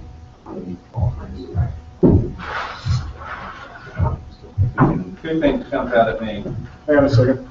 Hold that thought. Let's get rolling, guys. It's recording? Yep. Okay. We're recording, so you know. Okay, before I ended the last session, I asked you to talk about what jumped out at you off of the Sprout comment. So, what do you think? Humanism is labeled, it's really individualism. He's taken individualism and called it humanism as a derogatory term. And the other thing is the irony of the last two sentences, particularly the last, where he's really saying that humanism and Pelagian thought is being held captive. Is holding the church captive. Church captive, right? But it's really Calvinism and guys like him that are holding the church captive. So those are the two things that. Pretty good. I'm going to talk about that last point in my last session, but that's actually very good. What else actually jumps off the page here? What does he presume is the true prolonged metaphysical presumption about human existence? That Christianity is the only place you find human inability in world philosophy. That's his fundamental presumption. That Christianity is the only true definition of human inability. Now think back to what I've been telling you about. What have we been discussing about the evolution of Western thought? The whole of Western philosophy up to this point has presumed human inability and metaphysical corruption. He is assuming that Christianity is the unique version of philosophy in the earth. And this is fantastically untrue. Now, with this in mind, here are the 3 bullet points that I came up with. That human moral depravity is a uniquely Christian doctrine. That human inability. That Pelagius represents the historic, dominant, philosophical, humanist, read theologically corrupt, assumption. Now the question is he right? And the answer is no, he's not. Academics like Sproul, is it Sproul or Sproul? I've heard Sproul. Okay, we'll go with Sproul. Sorry, I don't mean to really, see, I'm not really trying to mispronounce, I just wasn't sure. Academics like Sproul often represent Christianity as if it sprung fully formed out of the Western intellectual tradition, and any disagreement with the church doctrine is disagreement with reality. This is ostensibly untrue, and ostensive means observedly. You can look and see that this is absolutely untrue. The greatest challenge that all mystic despots have, reality is their single greatest enemy. This is why they must intimidate people from ever looking into what has really happened as Christian doctrines were formed. So now, let's make a jump. We're going to actually get to the modern age, all right? But this slide is a little misleading.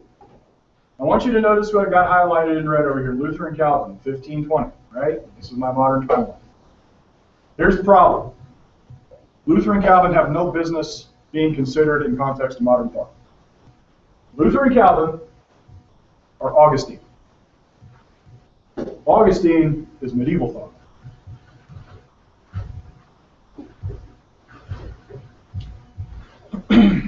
Their ideas are straight out of the Dark Ages. And here's why this is a big deal. Luther and Calvin's ideas, straight out of the Dark Ages, have reached back through history and reached into the modern age like a claw. Like a vampire claw out of a horror movie. Augustinian doctrine stands unopposed. Let me bring you up to speed here. We've got Augustine, roughly 5th century, and then we have basically 1,000 years of history that unfolds, right? Before we actually hit Luther.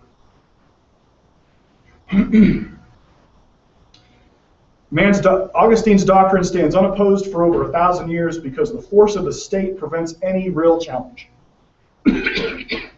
Deviation from Augustinian doctrine is both heresy and treason. So, man's metaphysical corruption remains the standard. The original sin remains the theological standard. Man's epistemological corruption is the abandonment of reason and the commitment to dogmatism. This is the intellectual standard of the Dark Ages. The abandonment of reason and the commitment to dogmatism. In other words, dogmatism is what, for those of you who saw my TANC lectures from last year, the intellectual right to propose, the right to impose intellectual content. The primacy of the state is the church. The 3 estates is ordained by God. Paul talks a lot about spiritual caste. The Dark Ages is the one leading example of spiritual caste put into practical political practice. The 3 estates. The class society, some pray, some fight, and some work. Divided between, the feudal society was priest, knight, and serf. So basically you have about 1% dominating 99% of the rest of the population. Your lot in life is determined. All ambition, also known as self-improvement, is a violation of God's will. It is the church's right to beat your sinful flesh such that you conform to God's will. This is the moral ideal of asceticism put into political practice. Your sinful flesh is corrupt. The state has the moral right to compel you to ascetic action. The theological standard that the individual must destroy, the theological standard is that the individual must destroy every facet of his physical existence. Asceticism is the soul-body dichotomy. Evil material world put into practice. Christian asceticism took Paul's determination to beat his body literally and seriously. The church taught that beating your flesh gave you access to the supernatural through the mortification, literally the death of your flesh. To appease, that it also, beating your flesh, appeased and thwarted demons. It was believed the spirits entered the body through food. It drew the attention of God. Self-destruction was what earned God's pity. Self-destruction showed God that man was full of guilt.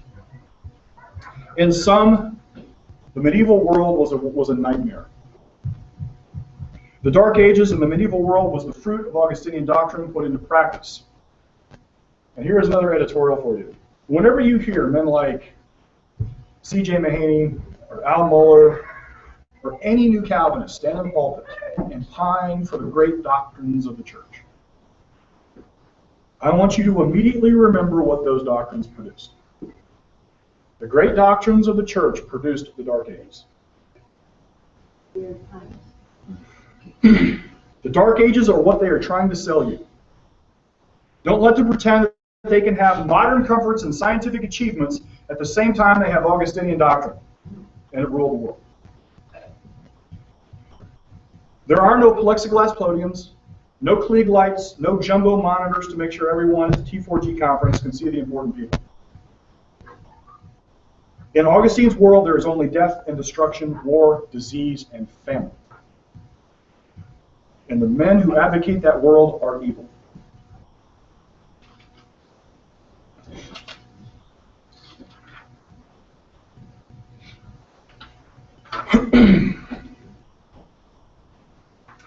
Okay, so some scholars like to suggest that Augustine was a compatibilist or a soft determinist. Getting back to the central theme of our discussion on determinism, meaning as a compatibilist that we have moral responsibility and we are determined, or as a soft determinist, you can kind of hedge your bets on what parts of man are free and what parts are not. That man still obtains some ability to moral action, at the same time God remains sovereign and in total control. I ultimately think this distinction about Augustine's doctrine is irrelevant. Ultimately because I think Augustine is sufficiently inconsistent in his determinism to open some wiggle room. I understand where they get it from. Some of Augustine's early work, he discusses free will with some affection, but his later works are darker and darker and darker, and the more determinist he becomes. So ultimately, I think that his inconsistency is more where you get soft determinism than him actually being a soft determinist. Jonathan Edwards got a lot of his ideas for his freedom of the will From Augustine? From Augustine's free will. From Augustine's free will? Right. Okay. He drew from Augustine and then kind of molded some of him, but yes, that's where he, his treatise is called Freedom of the Will. Okay.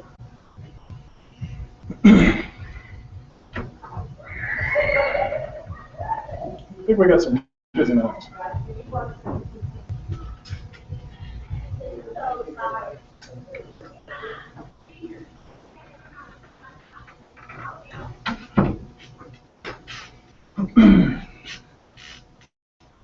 So whatever wiggle room there might be in Augustine's theology, by the time we get to Luther and Calvin, that wiggle room vanishes.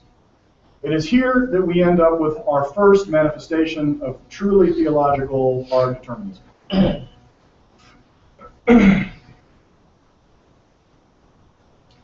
So since there is virtually no distinction between their positions, I will treat them as one thinker. This is appropriate because Luther begets Calvin, and Calvin begets the whole of the Reformed theology construct. Luther's Heidelberg Disputation is the first formal statement of Reform, all Reformed theology. Failure to understand the disputation is a failure to understand Reformed theology. As an aside, the 95 thesis gets way too much historical credit. The real catalyst for the Reformation was the Heidelberg Disputation. It is and remains perplexing how many new Calvinists don't even know the exact document exists. Luther's work is the foundation for John Calvin's Institutes of the Christian Religion, and the IRC is the foundation for the entirety of the Reformed theology construct. I make this point because far too many Calvinists like to pretend that subsequent councils and synods give them wiggle room so that they can make up their own doctrine. No matter the hedging or parsing, no matter how much you hedge or parse the Synod of Dort or the Westminster Confessions, they both hold Luther and Calvin as the theological plumb line. They are holding to Calvin's essentials, which in turn hold to the Augustinian essentials. As our beloved R.C. Sproul affirmed, it was Augustine that gave the world the Reformation. So what does Martin Luther say about free will? And the answer is actually very simple. There is no such thing. Who will endeavor to amend his life? I answer, no man. No man can. For yourself amenders without the Spirit, God regards not, for they are hypocrites. But the elect, and those who fear God, will be amended by the Holy Spirit. The rest will perish unamended. Martin Luther, Bondage of the Will. As always, I recommend you read Luther. Not least of which, I made this recommendation last night on the Jews and their lies. Very revealing. The Bigamy of Philip of Hesse. That's a case study. Those are the works that most people never get around to reading.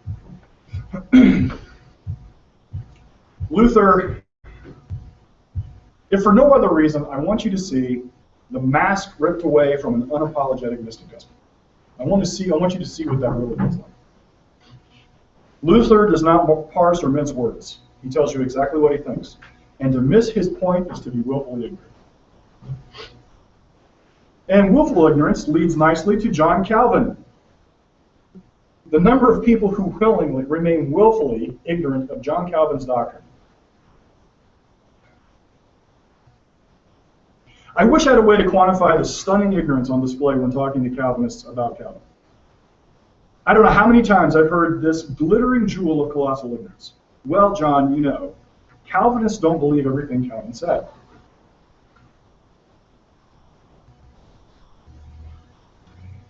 That comment makes me want to believe in pervasive depravity. All Calvinists should be required to read the Institutes of Christian Religion before popping off about what Calvinists believe, or before they thump their Bibles in the name of Reformed theology. So now let's discuss the issue of self-will blindness will persist after reading the following. Here is John Calvin, Institutes 3:23-6. God arranges all things by his sovereign counsel in such a way that individuals are born who are doomed from the womb to certain death, and are to glorify him by their destruction. And people wonder why I call Christianity a cult of death.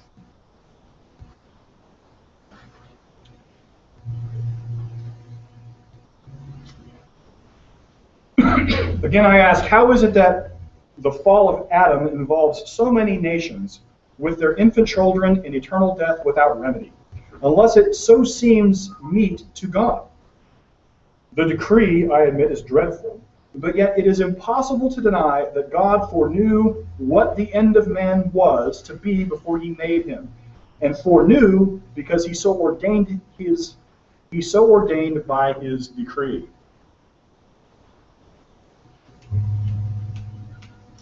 Let that sink in.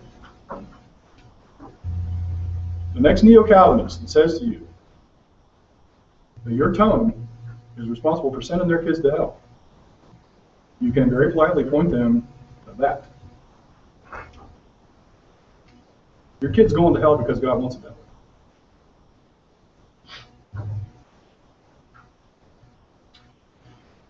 And infant children as well. And Oh, how did I manage to do that? That's probably me. infant children as well, and again, biblically,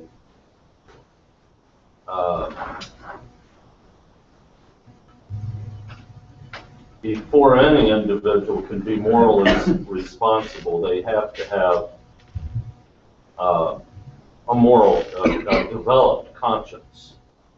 And that's not just common sense. That's the Bible. That's Romans 2. You know, the law of God is written on the heart of man, with conscience either accusing or excusing their actions, and even without the law of God or the Bible, they'll be condemned by the law or judged by the law that's written on their heart. So that plainly excludes infants from judgment. But he doesn't care. He doesn't think that. Nah. Well, I know we're running out of time, but with me working with developmentally handicapped children, I was a personal attendant to a little girl from several years, working with her during the summer, who had a seizure disorder and eventually had to have a frontal lobotomy. She lost all language. Her behavior was impulsive and compulsive. She did have some understanding.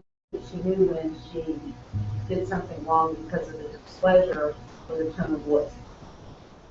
And her sister, who teaches at the Career Center and is a graduate of Cedarville University, said to me, if she dies, she's never given her life to Jesus, she'll go to hell. And I said, no, she won't. I said, no, she won't. Because God's grace will determine that she is pure and holy, because she has no ability to understand morality and right from wrong. She is impulsive, compulsive.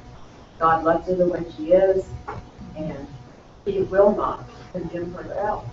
And we argued back and forth. Well, she's past the age of accountability. She knows when she does something wrong. And I go, that's not the point. That's not the point. So, anyway.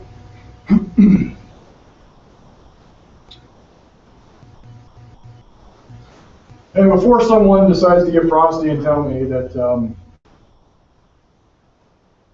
John Calvin did, in fact, on some level, advocate human action and salvation, John Calvin Institutes 2.3, this is point 9 under the section summary. This is actually not in the body of the work, but his bullet points.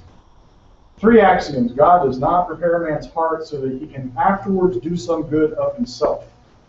But every desire of rectitude, every inclination to study, every effort to pursue it is from Him.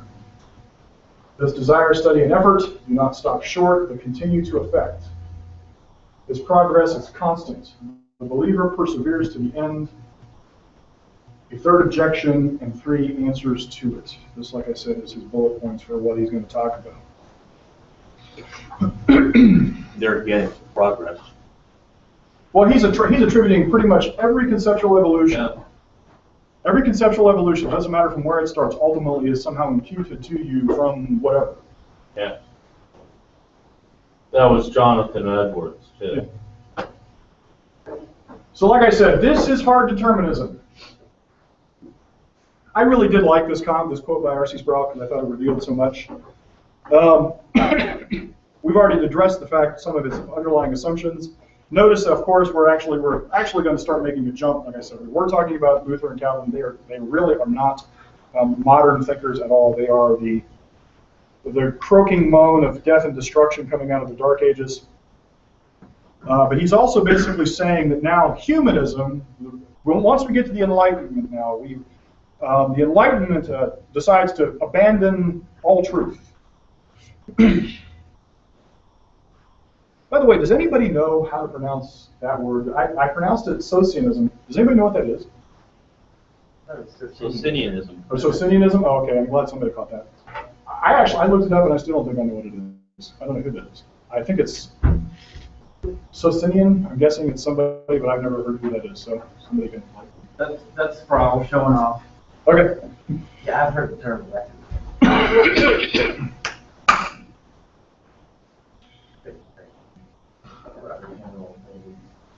Fausto Sozzini. Who? Fausto Sozzini. Socini? Sozzini? What do you preach? Developed among the Polish Brethren in the minor Reformed Church of Poland during the 16th and 17th centuries, and embraced by the Unitarian Church of Transylvania. Yeah, that sounds like a pervasive movement through the modern age. Okay. Because our beloved R.C. Sproul says the Enlightenment thinkers would be dominated by free will humanists. Anyone want to make a bet whether or not that's true? Do what? Anyone want to bet whether or not that's true? Which stuff? That Enlightenment thinkers are dominated by free will humanists.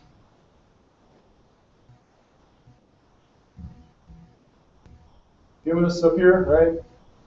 These basic assumptions persist throughout church history to reappear in medieval Catholicism, Renaissance humanism, Socianism, Arminianism, and modern liberalism. He's basically saying we're going to see Pelagianism reassert itself over the course of history.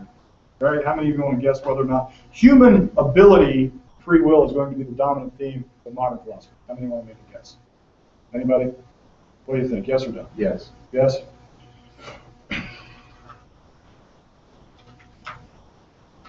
Wrong.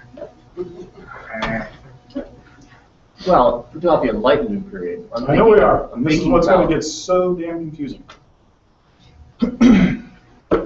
So let's talk about the Enlightenment. In 1250, St. Thomas Aquinas reintroduces Aristotle into Western thought. It soon inspired the Renaissance, or the rebirth of Western culture, as it woke from its long and doleful night, the horror story of Augustine's medieval world.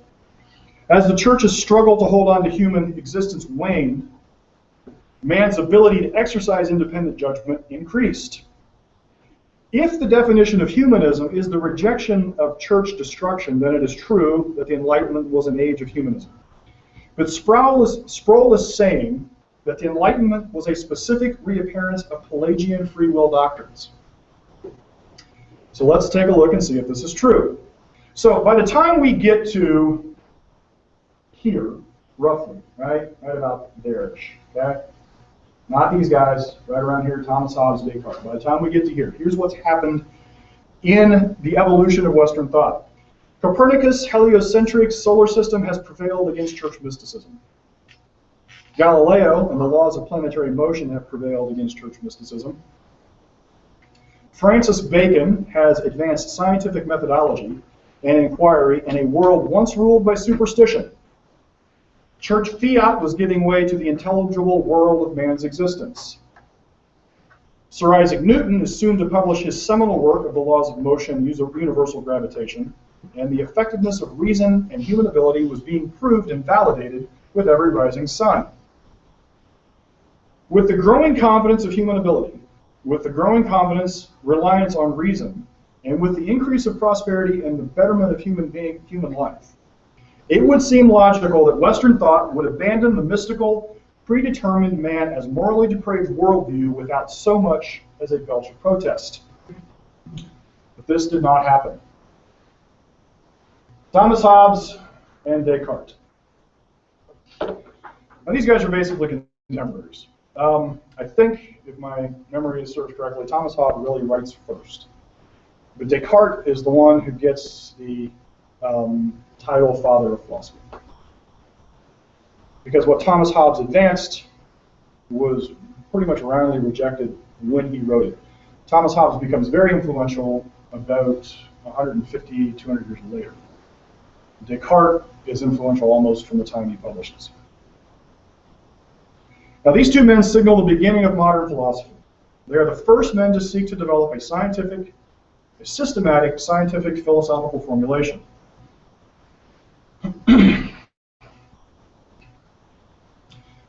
The evidence that he is the father of modern philosophy is, I'm confident you've heard what is called the cogito.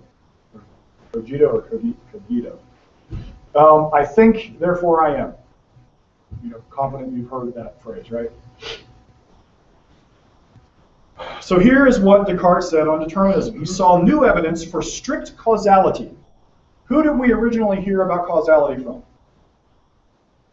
Democritus, the atomists, right? Right? We now see the resurgence of the Democritus ideology, his ideas, his metaphysic, re-emerging in Enlightenment thought. Descartes had a little different spin on it. He said that since the mathematical theory of motion can predict the motions of planets, then it stood to reason that the forces controlling all heavenly bodies also controlled everything else, including our minds.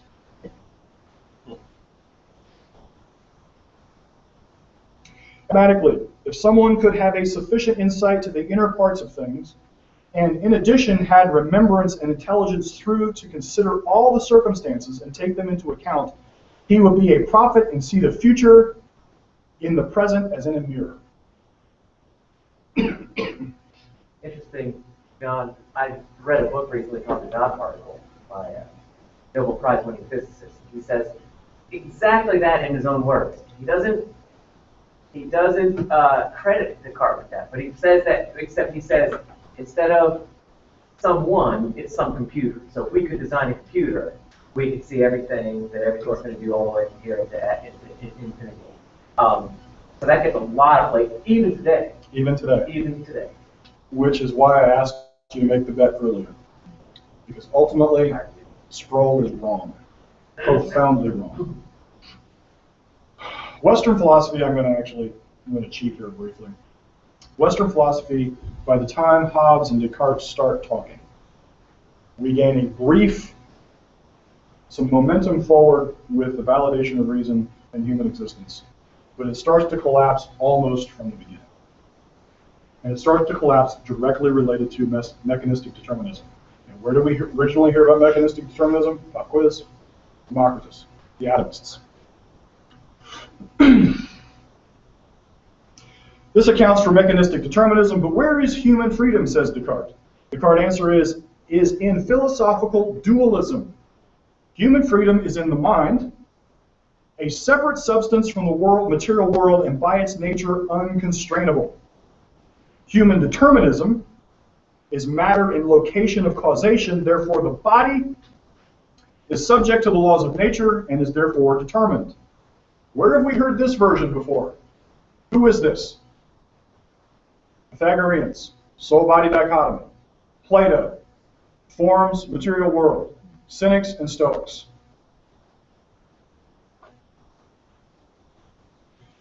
Philosophically, Descartes is a Pythagorean. What does this mean? He advances the premise of the mind-body, spirit-matter split.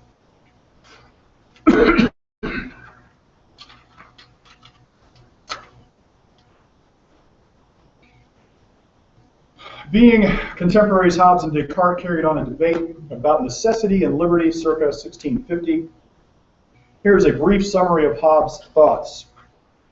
Forgive me because I'm probably going to talk about terms I haven't really defined. These are already 33 pages of notes, so bear with me, please. Hobbes tried to create a scientific philosophy with appeal to Bacon's methodologies.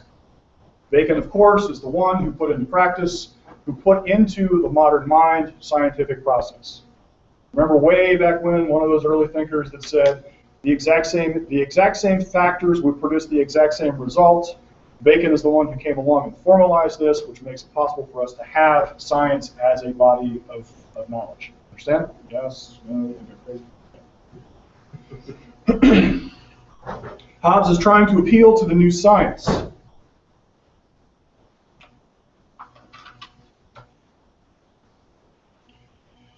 Hobbes said that the mind, spirit, soul, was unique to the supernatural realm.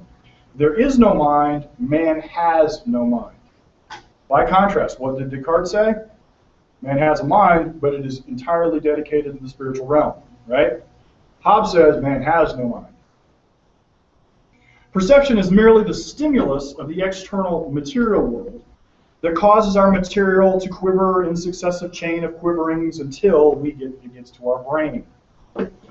Sensation is merely the motion in the brain. It is in this way that man experiences the motion in the brain when he has an experience, when he has a memory, when he has a sensation created hot, cold, green, red. The world is a mechanistic construct, so all experiences are merely motions of atoms. There is no experience as such, nor is there sensation. Motion is interrupted by new motion. Experience decays as each new motion interrupts the previous. Memory is the process of this decaying momentary sensation. Hobbes, what did Hobbes think of thought? Thought is the element of sense perception. Thought is merely image. This is one of the places I wanted to segue into what Susan said about Jonathan Edwards. She said that Jonathan Edwards had an idea, and then she went on to talk about how he used the concept idea to mean existence. Basically, it's pictures in God's mind, pictures in our mind that produces reality. This is actually called nominalism. In the world of philosophy, in the discussion of universals, this is called nominalism. Hobbes was probably one of the first primary nominalists. Now, it was growing and developing prior to him, the nominalism, yet the notion that reality is merely nothing more than a series of pictures in our mind, and in Hobbes' instance, there is no mind. He must smuggle in the mind to have pictures of thought. But nonetheless, this is what he's talking about. I have actually an article online, spiritualtyranny.com, called Welcome to the Problem of Universals, and you can read that for a much deeper discussion on this particular issue. Man is exactly like the rest of the world. He is a billiard ball subsystem in a larger billiard ball system. Where have we heard this before? Democritus, atomists, reoccurring, coming around to exactly the same position. Hobbes' version of materialism is called epiphenomenalism. Mental events are caused by physical events. Behavior is caused by muscles that contract upon receiving neural impulses. And neural impulses are generated by input from the neurons or from sense organs. Man exists, but he is metaphysically impotent. What did Sproul say about Enlightenment ideas? Free will. Free will. Human ability. Wrong. The Enlightenment was actually a slow decline and a slow abandonment of that very premise. Slide 18. That which I say necessitates and determines every action is the sum of all those things which now exist. Conduce and concur to the production of the action hereafter, whereof if any one thing were wanting, the effect could not be produced. This concourse of causes, whereof every one is determined to be such as it is, by a like concourse of former causes, may well be called the decree of God. So according to Hobbes, atoms start to quiver, the body starts to wiggle, and R.C. Sproul declares his everlasting love for John Calvin. Come on, that was funny.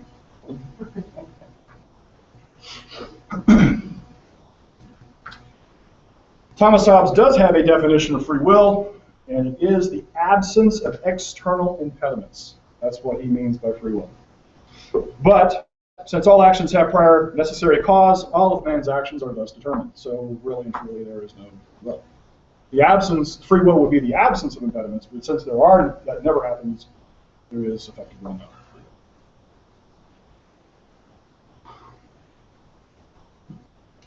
I hold that ordinary definition of free agent, namely that a free agent is that which, when all things are present, which are needful to produce the effect, can nevertheless not produce it, implies a contradiction and is nonsense. Being as much as they say the cause may be sufficient, that is necessary, and yet the effect shall not follow. That's pretty much a very confusing way of saying pretty much what I just said. The absence of external impediments would be free will, but that really can't happen because everything has a fair cause.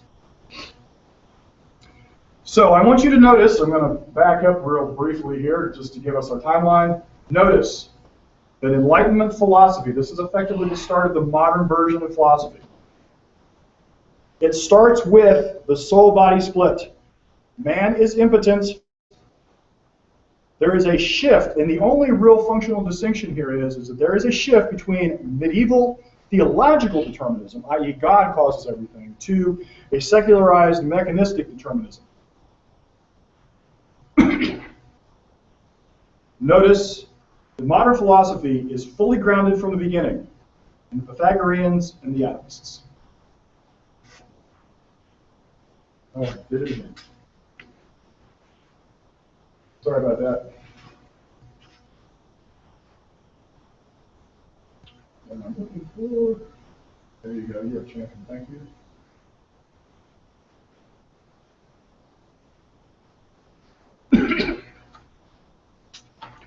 There are other important thinkers in the Western thought. Really and truly, I'm just going to fast forward through a bunch of them because effectively they end up saying pretty much a variation on the same theme. I decided to bring up this guy. He's actually not a dominant thinker as much as he encapsulated the logical end of the mechanistic materialist position. A guy by the name of Pierre-Simon Laplace. We may regard the present state of the universe as the effect of its past and the cause of its future. An intellect which at a certain moment would know all the forces that set nature in motion, and all positions of all items of which nature is composed. If this intellect were also vast enough to submit these data to analysis, it would embrace in a single formula the movements of the greatest bodies of the universe and those of the tiniest atom. For such an intellect, nothing would be uncertain, and the future, just like the past, would be present before our eyes. I think you just said you had a physicist that was pretty much saying exactly the same thing. This is Simon Laplace, and this is actually called Laplace's demon. This is basically Laplace's demon became a personification of the logical end of mechanistic determinism. And I might observe that this is merely a secularization of Christianity and Islamic doctrine. This is fatalism to the nth degree. And ultimately what this amounts to is an omniscient God with perfect foreknowledge and perfect foreknowledge. So by the mid-1700s, Enlightenment philosophy is on its way to a verge of collapse. So now we're going to talk to 21. Did I not put that slide in here?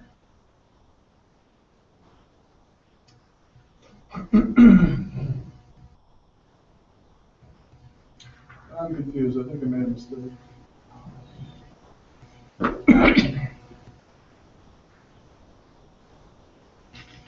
So now we're at about the 1700s. We're about right here, right about there. We're going to talk very briefly about John Locke, and the reason I bring up John Locke is because, of course, we owe in the United States, we owe our existence to John Locke. Without John Locke, the Constitution is not written. James Madison, Thomas Jefferson, and the extraordinary manifestation of political liberty and freedom does not happen. Because it is John Locke who ultimately successfully formulates politically that the individual is the primary political unit, and the government, its sole and singular function is the defense of the individual. That is John Locke on political thought. Unfortunately, John Locke, largely unintentionally, he throws the door wide open to philosophical instruction. He's considered an empiricist. He is responding to the continental rationalists, Descartes, Leibniz, Spinoza, I believe. He starts actually in an effort to counter what their preoccupation with a transcendent reason, somehow divorced from the world at large, and he ends up advancing nominalism. The very nominalism that Thomas Hobbes begins with, he actually takes and refines. Now, his thought, and there are other philosophers I'm confident that could talk at more length and more depth, more expertise on this, but it's my understanding. And he opens the door. He's not consistent. And I think I mentioned this in a couple of conversations yesterday. The most consistent philosophy wins. And his wasn't consistent. But what he opened the door for, the people who came after him were very consistent. So here's what John Locke has to say on determinism. He made this distinction: the will is determination. It is man who is free. Here are two more brief quotes from John Locke. I think the question is not property, the issue of free will. I think the question is not proper whether the will be free, but whether a man be free. This way of talking, nevertheless, has prevailed and, as I guess, produced great confusion. Locke didn't have much to say on the issue of determinism. He obviously didn't care for the discussion or the way it was framed. The next influential thinker is Bishop Berkeley. He is the one who walked through the door that Locke opened and made a full attack on the existence of the material world. He is a determinist, and his doctrine is essentially Augustinian. And when I say he made an attack on the material world, I'm confident you've all heard it.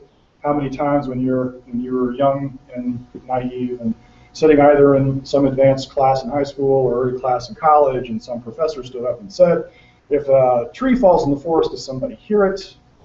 And everybody quarrels and fusses on whether or not a tree makes a sound and whether it's real. Well, this is Berkeley. Ultimately, Berkeley decided that existence could not exist. Why?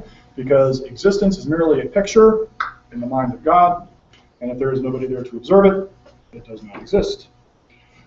Bishop Berkeley did probably just about as fantastic a job to date as what could have been done to eradicate existence as such. But then no one could have seen David Hume coming, because David Hume wrecked the wall holding Locke's door and then finished what Berkeley started. He wipes out causation as a matter of philosophical principle. The eradication of causality is the eradication of natural law and the destruction of Newtonian physics. His formulation is the total annihilation of reality as such. One might think that this would open the door to free will. Hume says no. Man's character, I did not put that in there. Man's character is the determinist force in human existence. Pop quiz, where have we heard that before? That's Plato. And on some level, some little itty-bitty level, that's Aristotle. You raising your hand or swatting fly? Okay, we're going to get close to winding this up. I know I've said a lot. Well, actually, I'm not that close.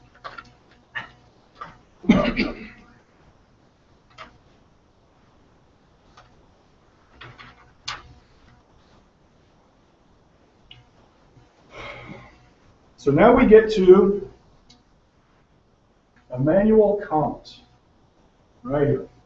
Immanuel Kant. Notice where we are in this progression. We are actually towards the tail end of the Enlightenment.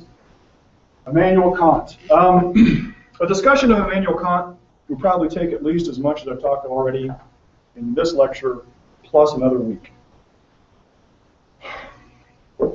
Of the dominant philosophers in world history, Kant is number 3. We are living in a post-Kantian world. Every subsequent philosophical evolution, the epicenter is Kant. Every single last one. And in Western thought fully collapses here. I'm going to give you a brief summary. We are living in a post-Kantian world. Kant is among the top 3 most influential philosophers. His impact cannot be understated. His impact, and most importantly, his impact on the modern church is on the same level as Augustine's.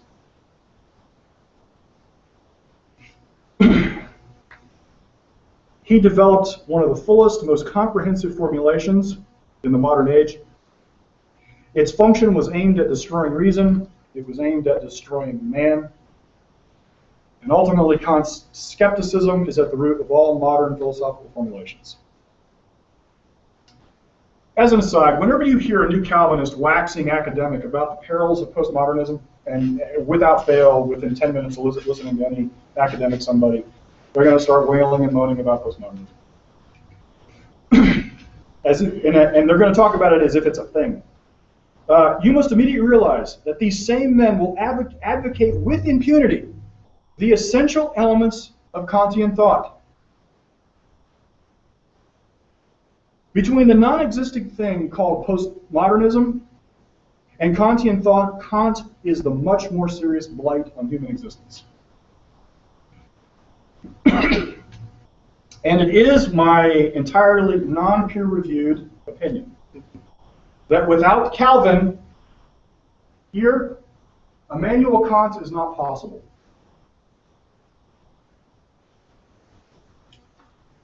This intellectual heritage, plus all of these subsequent philosophical developments, without this as your standard, as your metaphysical standard, human depravity, human failure, human inability, without this, he's not possible. Without this being dominant, he's not possible. He comes off of like a raving lunatic the moment this is not dominant. So that's why I believe that without Luther and Calvin, predominantly Calvin, because he has the most comprehensive philosophical statement, Immanuel Kant is not possible. Kant subsumes causality and determinism under his formulation of pure reason. His solution to the determinist puzzle was to make determinism a precondition for rational thought. His goal was to set limits on reason to make room for God, freedom, and immortality. To achieve this goal, Kant created 2 worlds. The nominal, the unknown real world of free will. The phenomenal, knowable, unreal world of the human mind, the world of determinism. Anytime you think of Kant, think nominal world, man can't know it. Phenomenal world, not real, man can know it. A construct of human existence.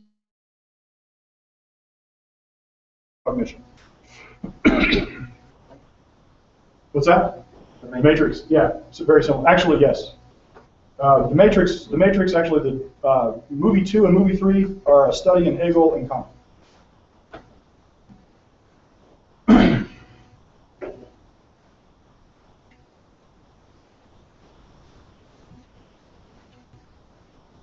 I cannot even make the assumption, as the practical interests of morality require, of God, freedom, and immortality, if I do not deprive speculative reason of its pretensions to transcend insight. For to arrive at these, it must make use of principles which, in fact, extend only to the objects of possible experience, and which cannot be applied to objects beyond this sphere without converting them into phenomena, and thus rendering the practical extension of pure reason impossible. I must therefore abolish knowledge to make room for belief. Remember, I told you, his intention here is to destroy reason such that we can get back to a mystical, possible, moral standard.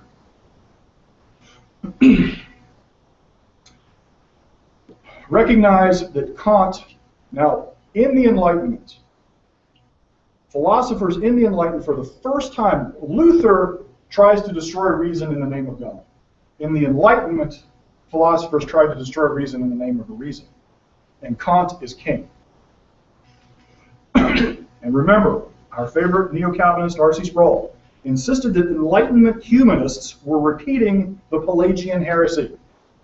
Untrue. This isn't even close, is it? Man's decisions are made in our souls outside of time and only appear determined in our senses. This is his two worlds concept, right?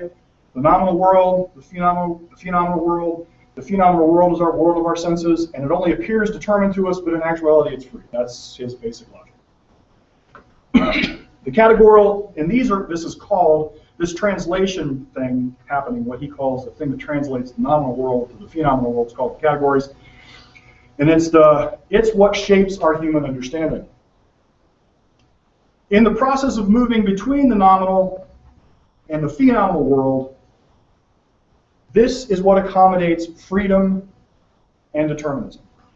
Freedom, free will, and causality.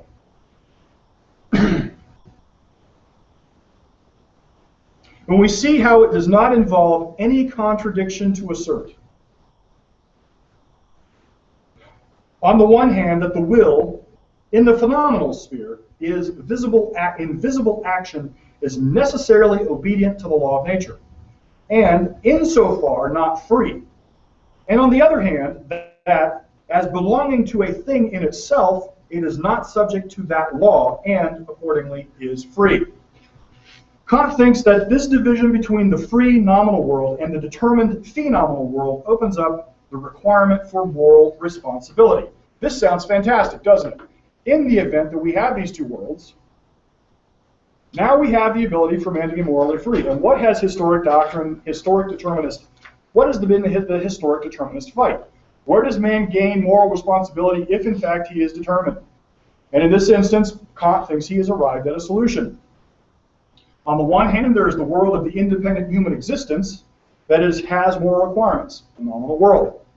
On the other hand, there is the world of human existence that only appears determined, the phenomenal world. Where have we heard the two worlds theory before? Plato. Who before him? Way back in the beginning, Parmenides, Heraclitus, all the way back there, atomists, right?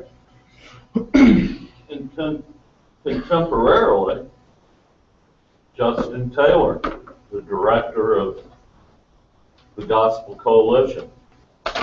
Is this what he says? I'm not familiar with the modern the subtitle of his blog, the subtitle of the Gospel Coalition blog is Between Two Worlds. Worlds. Between Two Worlds. Chad Bresson's subtitle of his blog is Between Two Spheres. It's pretty, not even ambiguous, really. So basically, and by the way, I can't find it. What's that? But I can't find it. I can't dig it up because my iPad went and searched my blogs. But I wrote an article about John Piper's keynote address to, I believe it was the 2010 T4G conference, where he talked about how to read the New Testament in a way to see pictures of Jesus, okay, and how the purpose of reading the scriptures is to see portraits and pictures, okay, and I recognized it as this same construct as this isn't really real. None of this in here is really real. It's just mind images. Right. That is nominalism. Right. So, of course, Kant thinks Alakazam Poof, problem solved. We have moral responsibility. We have freedom. This sounds like good, right? Well, don't get too excited. Kant's definition of morality is self-sacrifice. Man's freedom is expressed in duty. This translates into man must destroy everything he values in service to morality. Now, where have you heard that before? Your freedom is in subordination and self-destruction. Where have you heard that before? The church. The church. Hitler. Exactly right. This is why Kant is the underlying force behind all effectively destructive ideologies. Because fundamentally what he's saying is that your highest moral standard is destruction. And he didn't equivocate, at least in ages past, even with Augustine, there was at least some vestige of man could take these actions, whatever actions he was limited to, he could at least desire to go to heaven. But in Kant, no more. There is no more self-value. There is no more action towards values as such. If you hold a value, you must destroy it.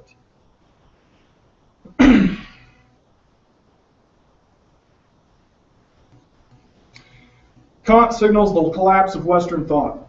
He succeeded in separating man from his mind and his mind from reality, and infused the whole of man's existence with indoctrinated self-destruction. Western thought never escapes the hard determinism developed between the 15th and 16th century, because it never answers the fundamental issue in the Pythagorean and atomist formulation. Now, these last two, I already told you that. I already told you basically, he is the collapse. All right, he is this manifestation right here. This guy right here is the collapse of Western thought. Pretty much everything that happens after here is a reaction in relationship to, he's the epicenter. So these two guys, these two generalized categories of thinkers after the fact, they're kind of anticlimactic.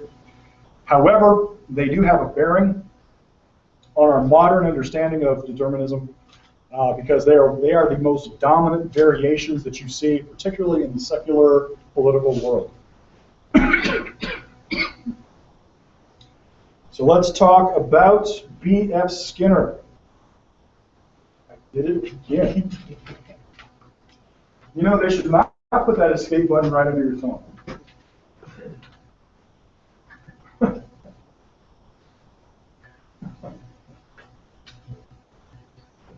Yeah, he should just stay there and hit that silly thing again. B.F. Skinner has come to dominate the American mind. His views saturate the whole of modern education and culture. The fact is that most of us in this room, if not all of us in this room, have heard the terms operative conditioning, aversives, and Skinner box. Anybody in here who has not, and anybody under the age of 17 is not allowed to, how are you? You're 23, okay. Anybody under the age of 24 can't talk about this. Have you heard of the Skinner box? You know who B.F. Skinner is? No, so you're gonna wreck my generalization. That's why I didn't want you to talk. I've heard the name. I've heard it. You've heard of B.F. Skinner, okay, fantastic. Anybody else really not heard of B.F. Skinner? See, that's what I meant. My outlier in my data set. You don't get to talk. He's the exception to the rule.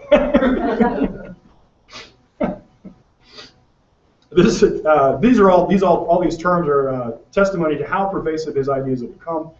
Skinner reduced all human behavior to environmental operant conditions and reinforcement of selected responses for rewards or punishments. Skinner's major work is called Beyond Freedom and Dignity, published in 1971. He denied the existence of intentions, purpose, aims, and goals. He rejected what he called the autonomous man. Free will was uncaused action. Human action can all be explained by environmental factors. Therefore, behavior could be predicted. And by conditioning man, man could be remade to follow a specific course of action, and hence is born the Manchurian Candidate. Beyond Freedom and Dignity, he says, by questioning the control exercised by autonomous man and demonstrating the control exercised by the environment, a scientist of behavior also seems to question dignity or worth. A person is responsible for his behavior not only in the same sense that he may be justly blamed or punished when he behaves badly, but also in the sense that he is to be given credit and admired for his achievements. A scientific analysis shifts the credit as well as the blame to the environment, and the traditional practice can then no longer be justified. These are sweeping changes, and those who are committed to traditional theories and practices naturally resist them. That was a long way around saying, if you get rid of the notion of human free will, We can scientifically condition man to do what we want him to do. My own free will. That is the inconsistency in his assertion, but yes, predominantly we can magically find this other society can decide, or somebody can decide that we need to force people to do this, and we can then condition them to operate in this way. Can I interject something? Yes, go. Yeah. So, but not to be argumentative nor in support of Skinner, but most child rearing is based on behavioral conditioning.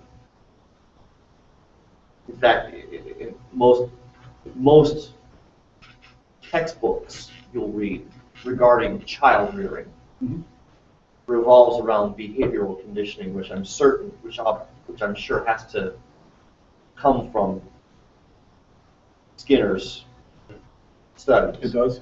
But to some extent, there is some validity to that. At least with very young children, you teach your children the meaning of no by incorporating negative stimulus with that command, and so they learn that certain behaviors have a consequence associated with them. So at a certain level, that there is some validity to that. But I think who was the psychologist that studied the cognitive conditioning? Because Skinner completely disregarded the cognitive aspects of human behavior. You're talking about Freud? No, I don't think so. I guess I don't know. But that was the opposite, I guess you could say, because we study all this in psychology 101. This is psychology 101. Yes, it is. That's why I meant by it's so Right. dominant. And so when we studied is, Skinner, we also studied cognitive conditioning as well. This because it says you just can't limit human behavior to simple behavioral conditioning, because that eliminates the cognitive reasoning thinking aspect of the human psyche. well, and my observation would be, my first initial, I don't want to get too much into it because I do have some responses to this later. When you're teaching and instructing the concept no, what you're really doing is explaining to the child a specific set of values. And most specifically, I'm guessing you're swatting them. I.e., that's the environmental force that you're bringing against their young little body in an effort to impress upon them not to go do this thing. Yes? No? Some people have different things, whatever the negative stimulus happens to be, that whether Well, the stimulus is really withholding of a reward of some kind can have some. ultimately what you're really doing is establishing a set of values. What you're trying to do is impress a conceptual state. Mm-hmm. Now, that's ultimately what I think is successful, is the conceptual evolution. Now, the methods of achieving that set of values to effectively what is a non-rational creature at the age of 3, or at least his conceptual capacity is narrow, not non-existent, but narrow. So what you're really doing is you're seeking some form of conceptual development. Now, Skinner insists that there is actually no purpose. Man has no purpose. He doesn't act because he has a set of values that he wants to attain. In actual fact, he insists that there should be no such thing. That's what he's really saying.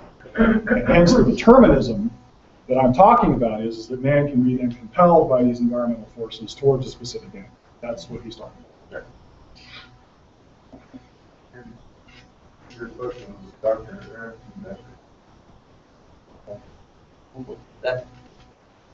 That may be true. I don't remember the name, so that could be. But I'll take your word for it. I honestly don't remember that name, but that doesn't mean you're not right. But I'll take your word for it. Okay. Do you want to know Skinner before Skinner? And I forget who the big four of the psychological theories are. One is Skinner, one is Freud, and I forget who the other two are. One is Freud's daughter, that's the third.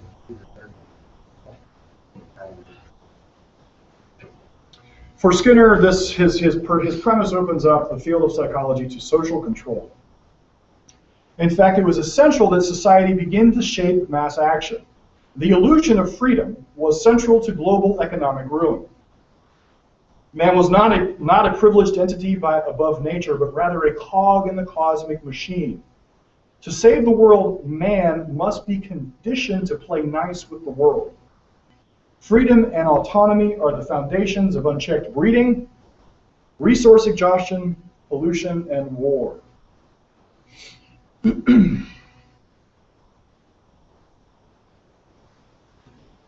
One of the reasons I wanted to talk about Skinner, how many of you have done any reading on the people who want to control population? What's that? That want to control population. Be like Agenda 21.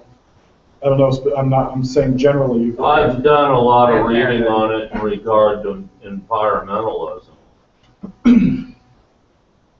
The presumption is always that man's existence is somehow fundamentally a blight on the world. That's the fundamental assumption. Right. And that as such, that fundamental blight must ultimately be controlled or destroyed. How is that any different than Augustine's doctrine of pervasive depravity? Not. It is not. How right is Sproul? He's not. The dominant philosophy of the modern age has never been a recapitulation of Pelagianism. It has always been about control. Always.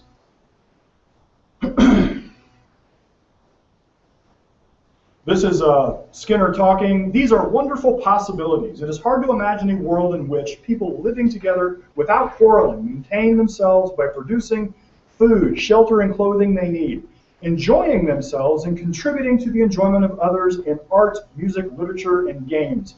Consume only a reasonable part of the resources of the world and add as little as possible to its pollution.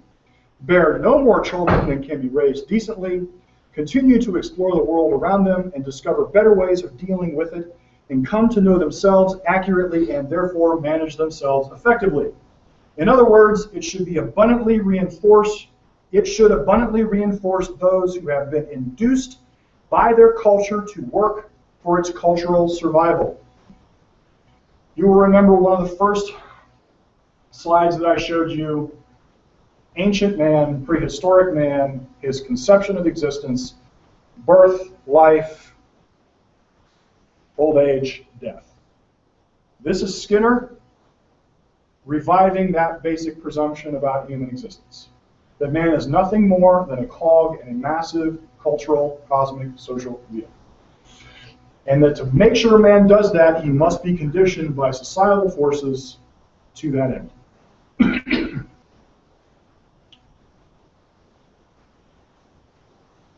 But no theory changes what is a theory. But no theory changes what it is a theory about.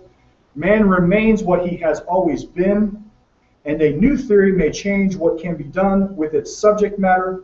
A scientific view of man offers exciting possibilities. We have not yet seen what we can make of man. That last sentence should send a shiver through your soul. Who appoints themselves the person who is determined to make man something else? Who has that right? Philosopher king. Always. That is exactly right, Zach. Philosopher kings. In 1971, B.F. Skinner turned man into a rat and put him into a box. With 10 minutes of thought, you can think of many ways his ideas have impacted our culture. I came up with 2 examples. You can certainly think about it off the top of your head. Crime and punishment. Crime is the product of economic inequality. Punishment cannot be meted out because the criminal does not deserve the blame. His environment does. Education. Education has become re-education. We are socializing children, not educating. The indoctrination of society as the primary political unit. These are all the methodologies that actually enforce these are all part of B.F. Skinner's behavioral determinism. And the last people I'm going to discuss are the existentialists. They've played a minor role. They kind of raised their head, and it's kind of vogue to be an existentialist in some circles. But they play a minor role, but they do have some people can make the case that they are ones that they do in fact advocate freedom, and I want to address that briefly. The primary thinkers, let's see, do I have it?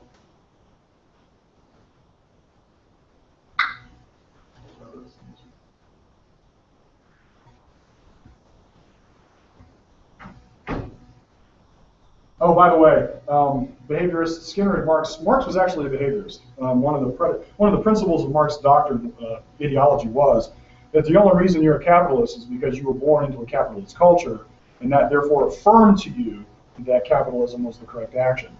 But if in fact you could then be put in a culture where you did not have capitalist bourgeois excess, you could then learn to actually value and love the proletariat and work for the common good of all men.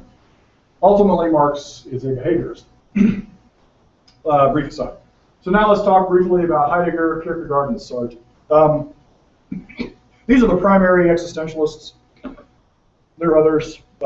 They really are no real account, but these guys are the ones that get most of the credit for advancing existentialism in the modern age.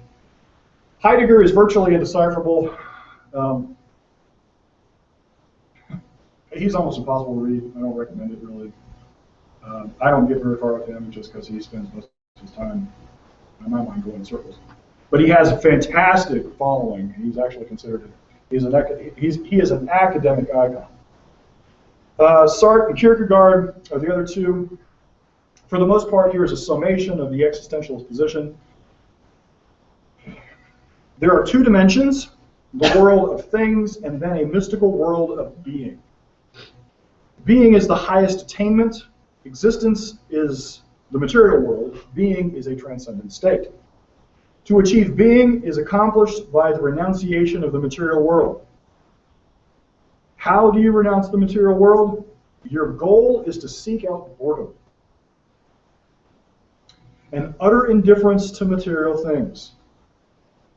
Where have we heard this two worlds theory before? How many times can you hear it? Over and over and over. Why should man seek out this state of being, this transcendent existence? Because existence is absurd. They think that there should be no existence. But because it does exist, it is ridiculous. Each man is ultimately alone, an island cut off from all other men, incarcerated by our own subjectivity. Since man is an absolute individual, meaning entirely isolated from all others, he is incarcerated in his own little world. We have our freedom, but it's only an internal freedom. Our source of value can only then therefore be internal. In other words, we're entirely isolated, we're entirely owned, and whatever value we have originates entirely from inside. Here is the existentialist view of human nature. Man has no predetermined nature or essence that controls what he is, or what he does, or what is valuable for him. Man is free to act independent of determination by outside forces. Man creates his own nature through free choices. Man creates his values through choices. Man creates his own nature. That sounds like free will, right? Not so much. Man finds himself in a world that he does not make, a world indifferent to his concerns, a world he does not control or choose, a world that does not provide values for him. The result? Man is faced with an overwhelming responsibility. Every choice cuts off all other choices. Man cannot know which choice to make. He has no values because they all originate from within. He's confronted with a choice, and he sits and stares at the choice with anxiety. Because if he picks one, he can't pick the other. If he picks the other, he can't pick the first. How can he know? So man's life is fraught with anxiety. It is sordid, it is suffering, and it is sickness unto death. And the sickness unto death is just exactly that. He is faced with his own demise, the end of his existence. So, man's life is filled with despair. Man is confronted with an endless contrast between the world of his helplessness before the world and the absolute freedom he makes for himself. Man's life ends with a metaphysical catastrophe. He dies. Well, all they're advocating, by that rationale, man can't have an identity. That's the whole problem. The problem is that because existence is entirely internal, they don't incorporate the material world there's this idea that in order to have free will, we have to disregard the laws of nature, which I agree are abstract, but at the same time, it's not a limitation of free will to acknowledge man's identity in this way. Like in order for you to have free will, you have to define yourself. So you have to have an identity. Your identity is defined by who you are in your environment. But people always take being at the mercy of the laws of nature as being a limitation of free will. No, it's how we get an identity, and from that identity we can manifest ourselves upon the environment. But all that argument is that, well, man has no identity. Well, if man has no identity, then of course he can't make a choice. Exactly right. This stuff never goes far in this problem. I can sympathize with some of these philosophers who are the catalyst for tyranny, because I understand that it is very difficult to reconcile laws of nature that we observe and the obvious, in the singularity of our context as thinking sentient beings. It still never go far enough in order to solve the problem. And so the outcomes are always a mishmash, some good, some bad. And when the outcomes of the metaphysical insufficiency are a hodgepodge, well, the evil outcomes are going to overpower the good outcomes because it's easier to destroy than it is to create. It's easier to force people than it is to reason with people. So I am sympathetic, but I can also see how all this stuff inevitably becomes. And what you just said, your sympathy for why people wrestle with this and why they arrive at some of the conclusions is precisely why I decided to take this on.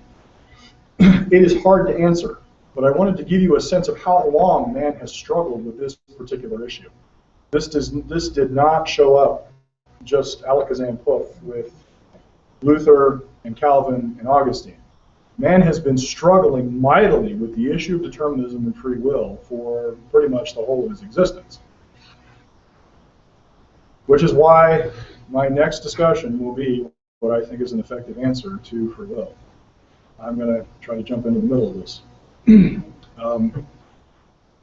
Somebody's got it. Yeah, somebody does. And it's my contention that somebody did. Why? The question then becomes why? Why what? Why have they been struggling with this a lot? Why even determinism in the first place? Well, and I invite you to just rethink back through the progression of Western thought. That was why I wanted you to see where they came from, where their starting points were. I mean, whoever it was that came up with it in the first place, why? Determinism? Well, it actually started what I discussed yesterday. It actually starts all the way back from our initial struggles with the concept of fate. It was just presumed that the gods ruled all. And we then formalized that when we finally got, remember we discussed Heraclitus, Parmenides, and then we finally move on to the atomists. And the atomists, in an effort to solve another problem, actually introduced determinism as a formal philosophy. But was it just merely a mechanism to absolve man of any kind of responsibility, or to answer the questions that seemed unanswerable? Well, I think that's a both-and proposition. And I want you to remember that my contention is that the real purpose of determinism is a fundamental doctrine of tyranny. Right. Now, where its origination was, where those doctrines originated was what I was trying to do with my overview. Never lose sight of this. The only reason to advocate determinism, the only reason, is tyranny. Right. And fundamentally, I've kind of suspected that. And I've asked Paul the same question. Where does this come from? And we touched on it a little bit last night around the dinner table. And the question came up, do these guys really believe what they teach, or are they purposefully being deceptive? And that's the same question I have. And I think at some point, somewhere along the way, somebody came up with the idea, if I can convince people of this, I can control them. Somebody had to come up with that idea. Let me jump in and say, getting back to my, I don't know, I think it's my second session, I make the argument that a desire to control others is one of the essences of sin itself. That's what God said to Cain in Genesis 4. Sin's desire is to master you, but you must instead master it. So my contention is that a desire to control others is one of the essences of sin. I think there was a little counseling session going on last night with Susan, right? Yeah. About the behavior of an unnamed mother-in-law of sorts, right? Okay. Do you see the correlation there? You did. Okay. So basically, that's one. Then on the human side of it, the easy button on having all life's questions answered, absolutely. It answers everything. And then secondly, on the human side, escape of responsibility, absolutely. Hey, yeah, I may be going to hell, but you know, if I am, there's nothing I can do about it. Don't worry, be happy. You know, eat and drink, for tomorrow we die. Nothing we can do, you know. And look. And if that's the appeal, then that is that why it's been so pervasive for such a long time? He's touched on pretty much and I'm going to just deal with answers to determinism in the last lecture. But I do believe that the reason it has gained so much traction is because it is a massive absolution on personal responsibility. You don't have to make a choice. You don't have to take any action. You can wander and be tossed and blown at will, and ultimately you can assuage whatever your personal laments are by saying, well, it's just happening to me because I really can't control it. And there's, you know, I don't know if you're familiar with the 80-20 rule. Oh, what is it? 80% of the 20% of the work comes from 80% of the work comes from 20% of people or something. Right. I think there's part, but it's even more fundamental than that. That 80% of the people in the world don't want to make a decision. It's 20% of the people that are really effectively involved with it. And this goes back to studies that they've done with like disasters, like airline crashes, and like why do some people survive certain disasters and other people don't? Why is it when a hurricane is bearing down on a city, why don't people get out of there when they get the chance? Because it's statistically been proven that 80% of them don't really believe it's going to happen. And it's not that they're just denying reality. It's just like they don't want to accept the responsibility of what that actually means. That means if there's a hurricane coming and I'm going to die, that means I've got to make a choice and I've got to take action. And statistically, it's been shown that 80% of the people will not respond.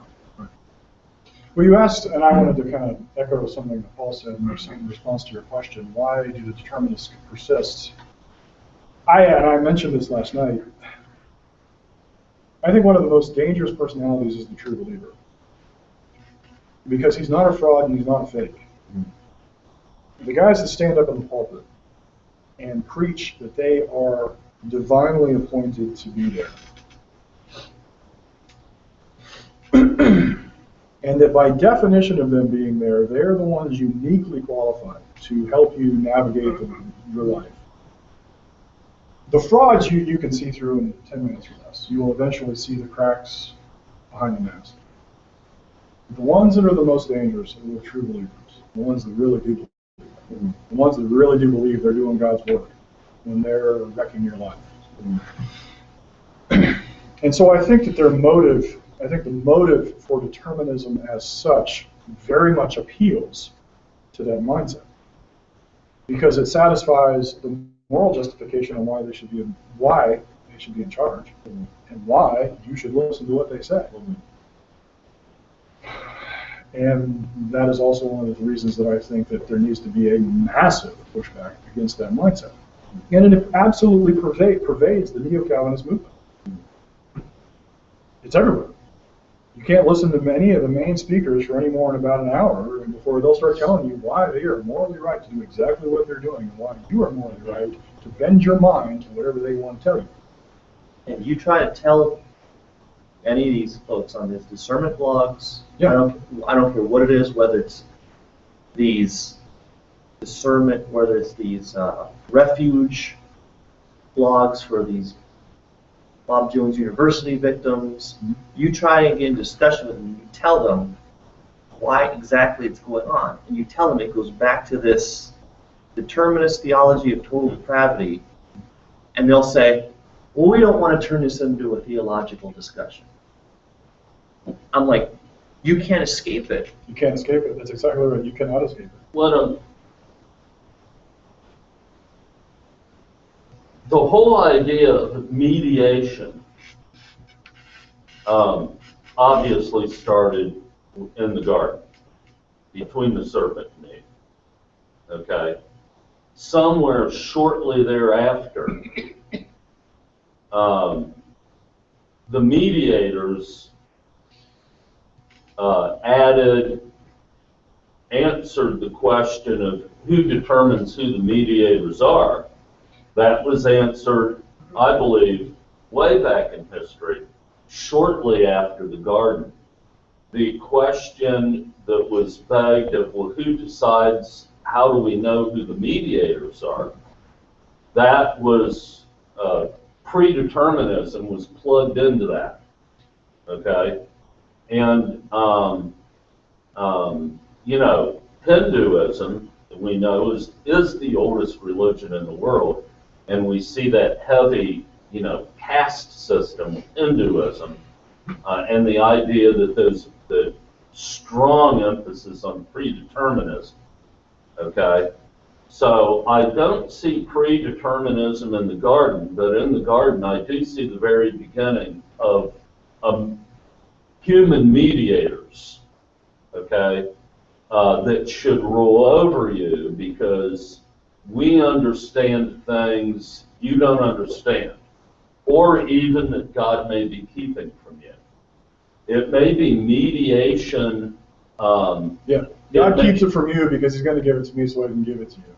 Right, and it may even be a mediation because God wants to burn you to a crisp, and I've been appointed to keep God from Himself, you know, sort of thing. That's a fantastic twist. Yeah, but you know, Marcion, first century, right? The Marcion, the Gnostic. There's the deluge God that says a wrathful God that hates mankind, and then there's the other God, Jesus Christ, that's the God of grace. So you have God the Father, who's a God of wrath, and then this other God that's a God of mercy, Jesus Christ. Okay, same kind of deal. And then all of the philosopher kings and pastors are Christ's ministers of grace on earth that you need to follow so that you can get the imputed protection of Christ against the wrathful Father. That's Marcion. Okay? So, which is effectively, like you said, that's the Gnostic premise. Well, which is precisely what we see in the modern age. And it's then a visitation of the same Gnostic premise. Then Rick Holland's book, Uneclipsing the Sun, and who is rumored to be John MacArthur's heir apparent when he retires, has a section in his book that says exactly that, how Christ saves us from God. Okay? So, any other comments, thoughts? Okay, one more quick one.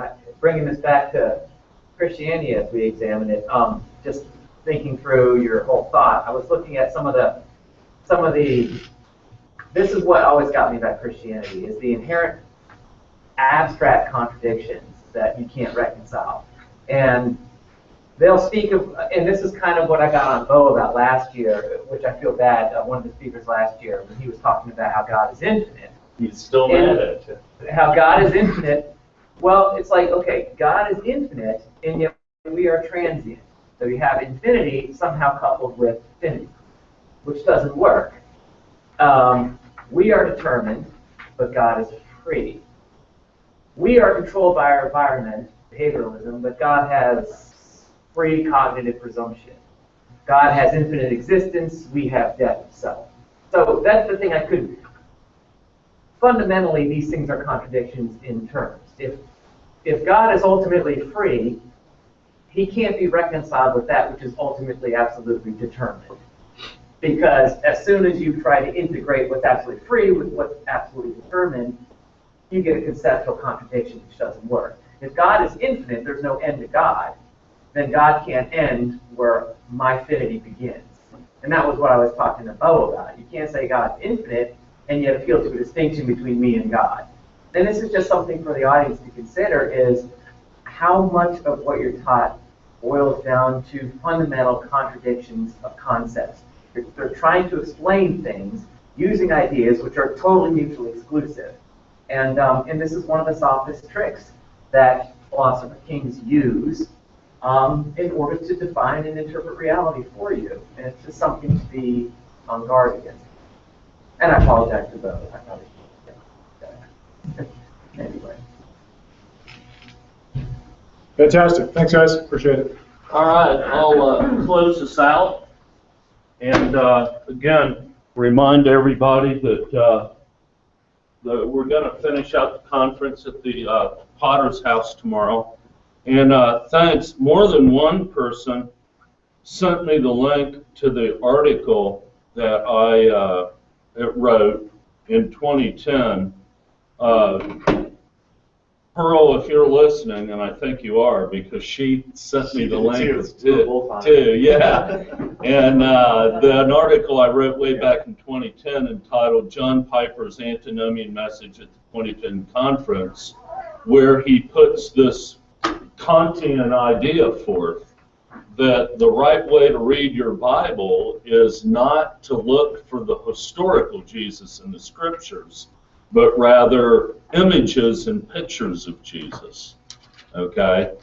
And if I'll have her repost that article because it's right out of this Kantian idea that John shared with us. So we see what John's talking about in contemporarily and what's in the church. So we're going to close out the conference for today. We'll pick up again tomorrow at what time?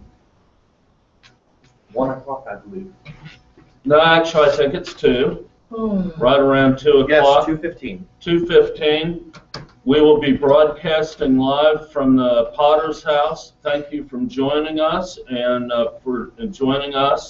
we'll start out live on Blog Talk Radio and Google Hangouts, and live from the Potter's House. And we're on to a fellowship cookout at the Potter's House, so let's go. I think preparations are being made for that as we speak. Good afternoon, everyone, and we'll see you again tomorrow.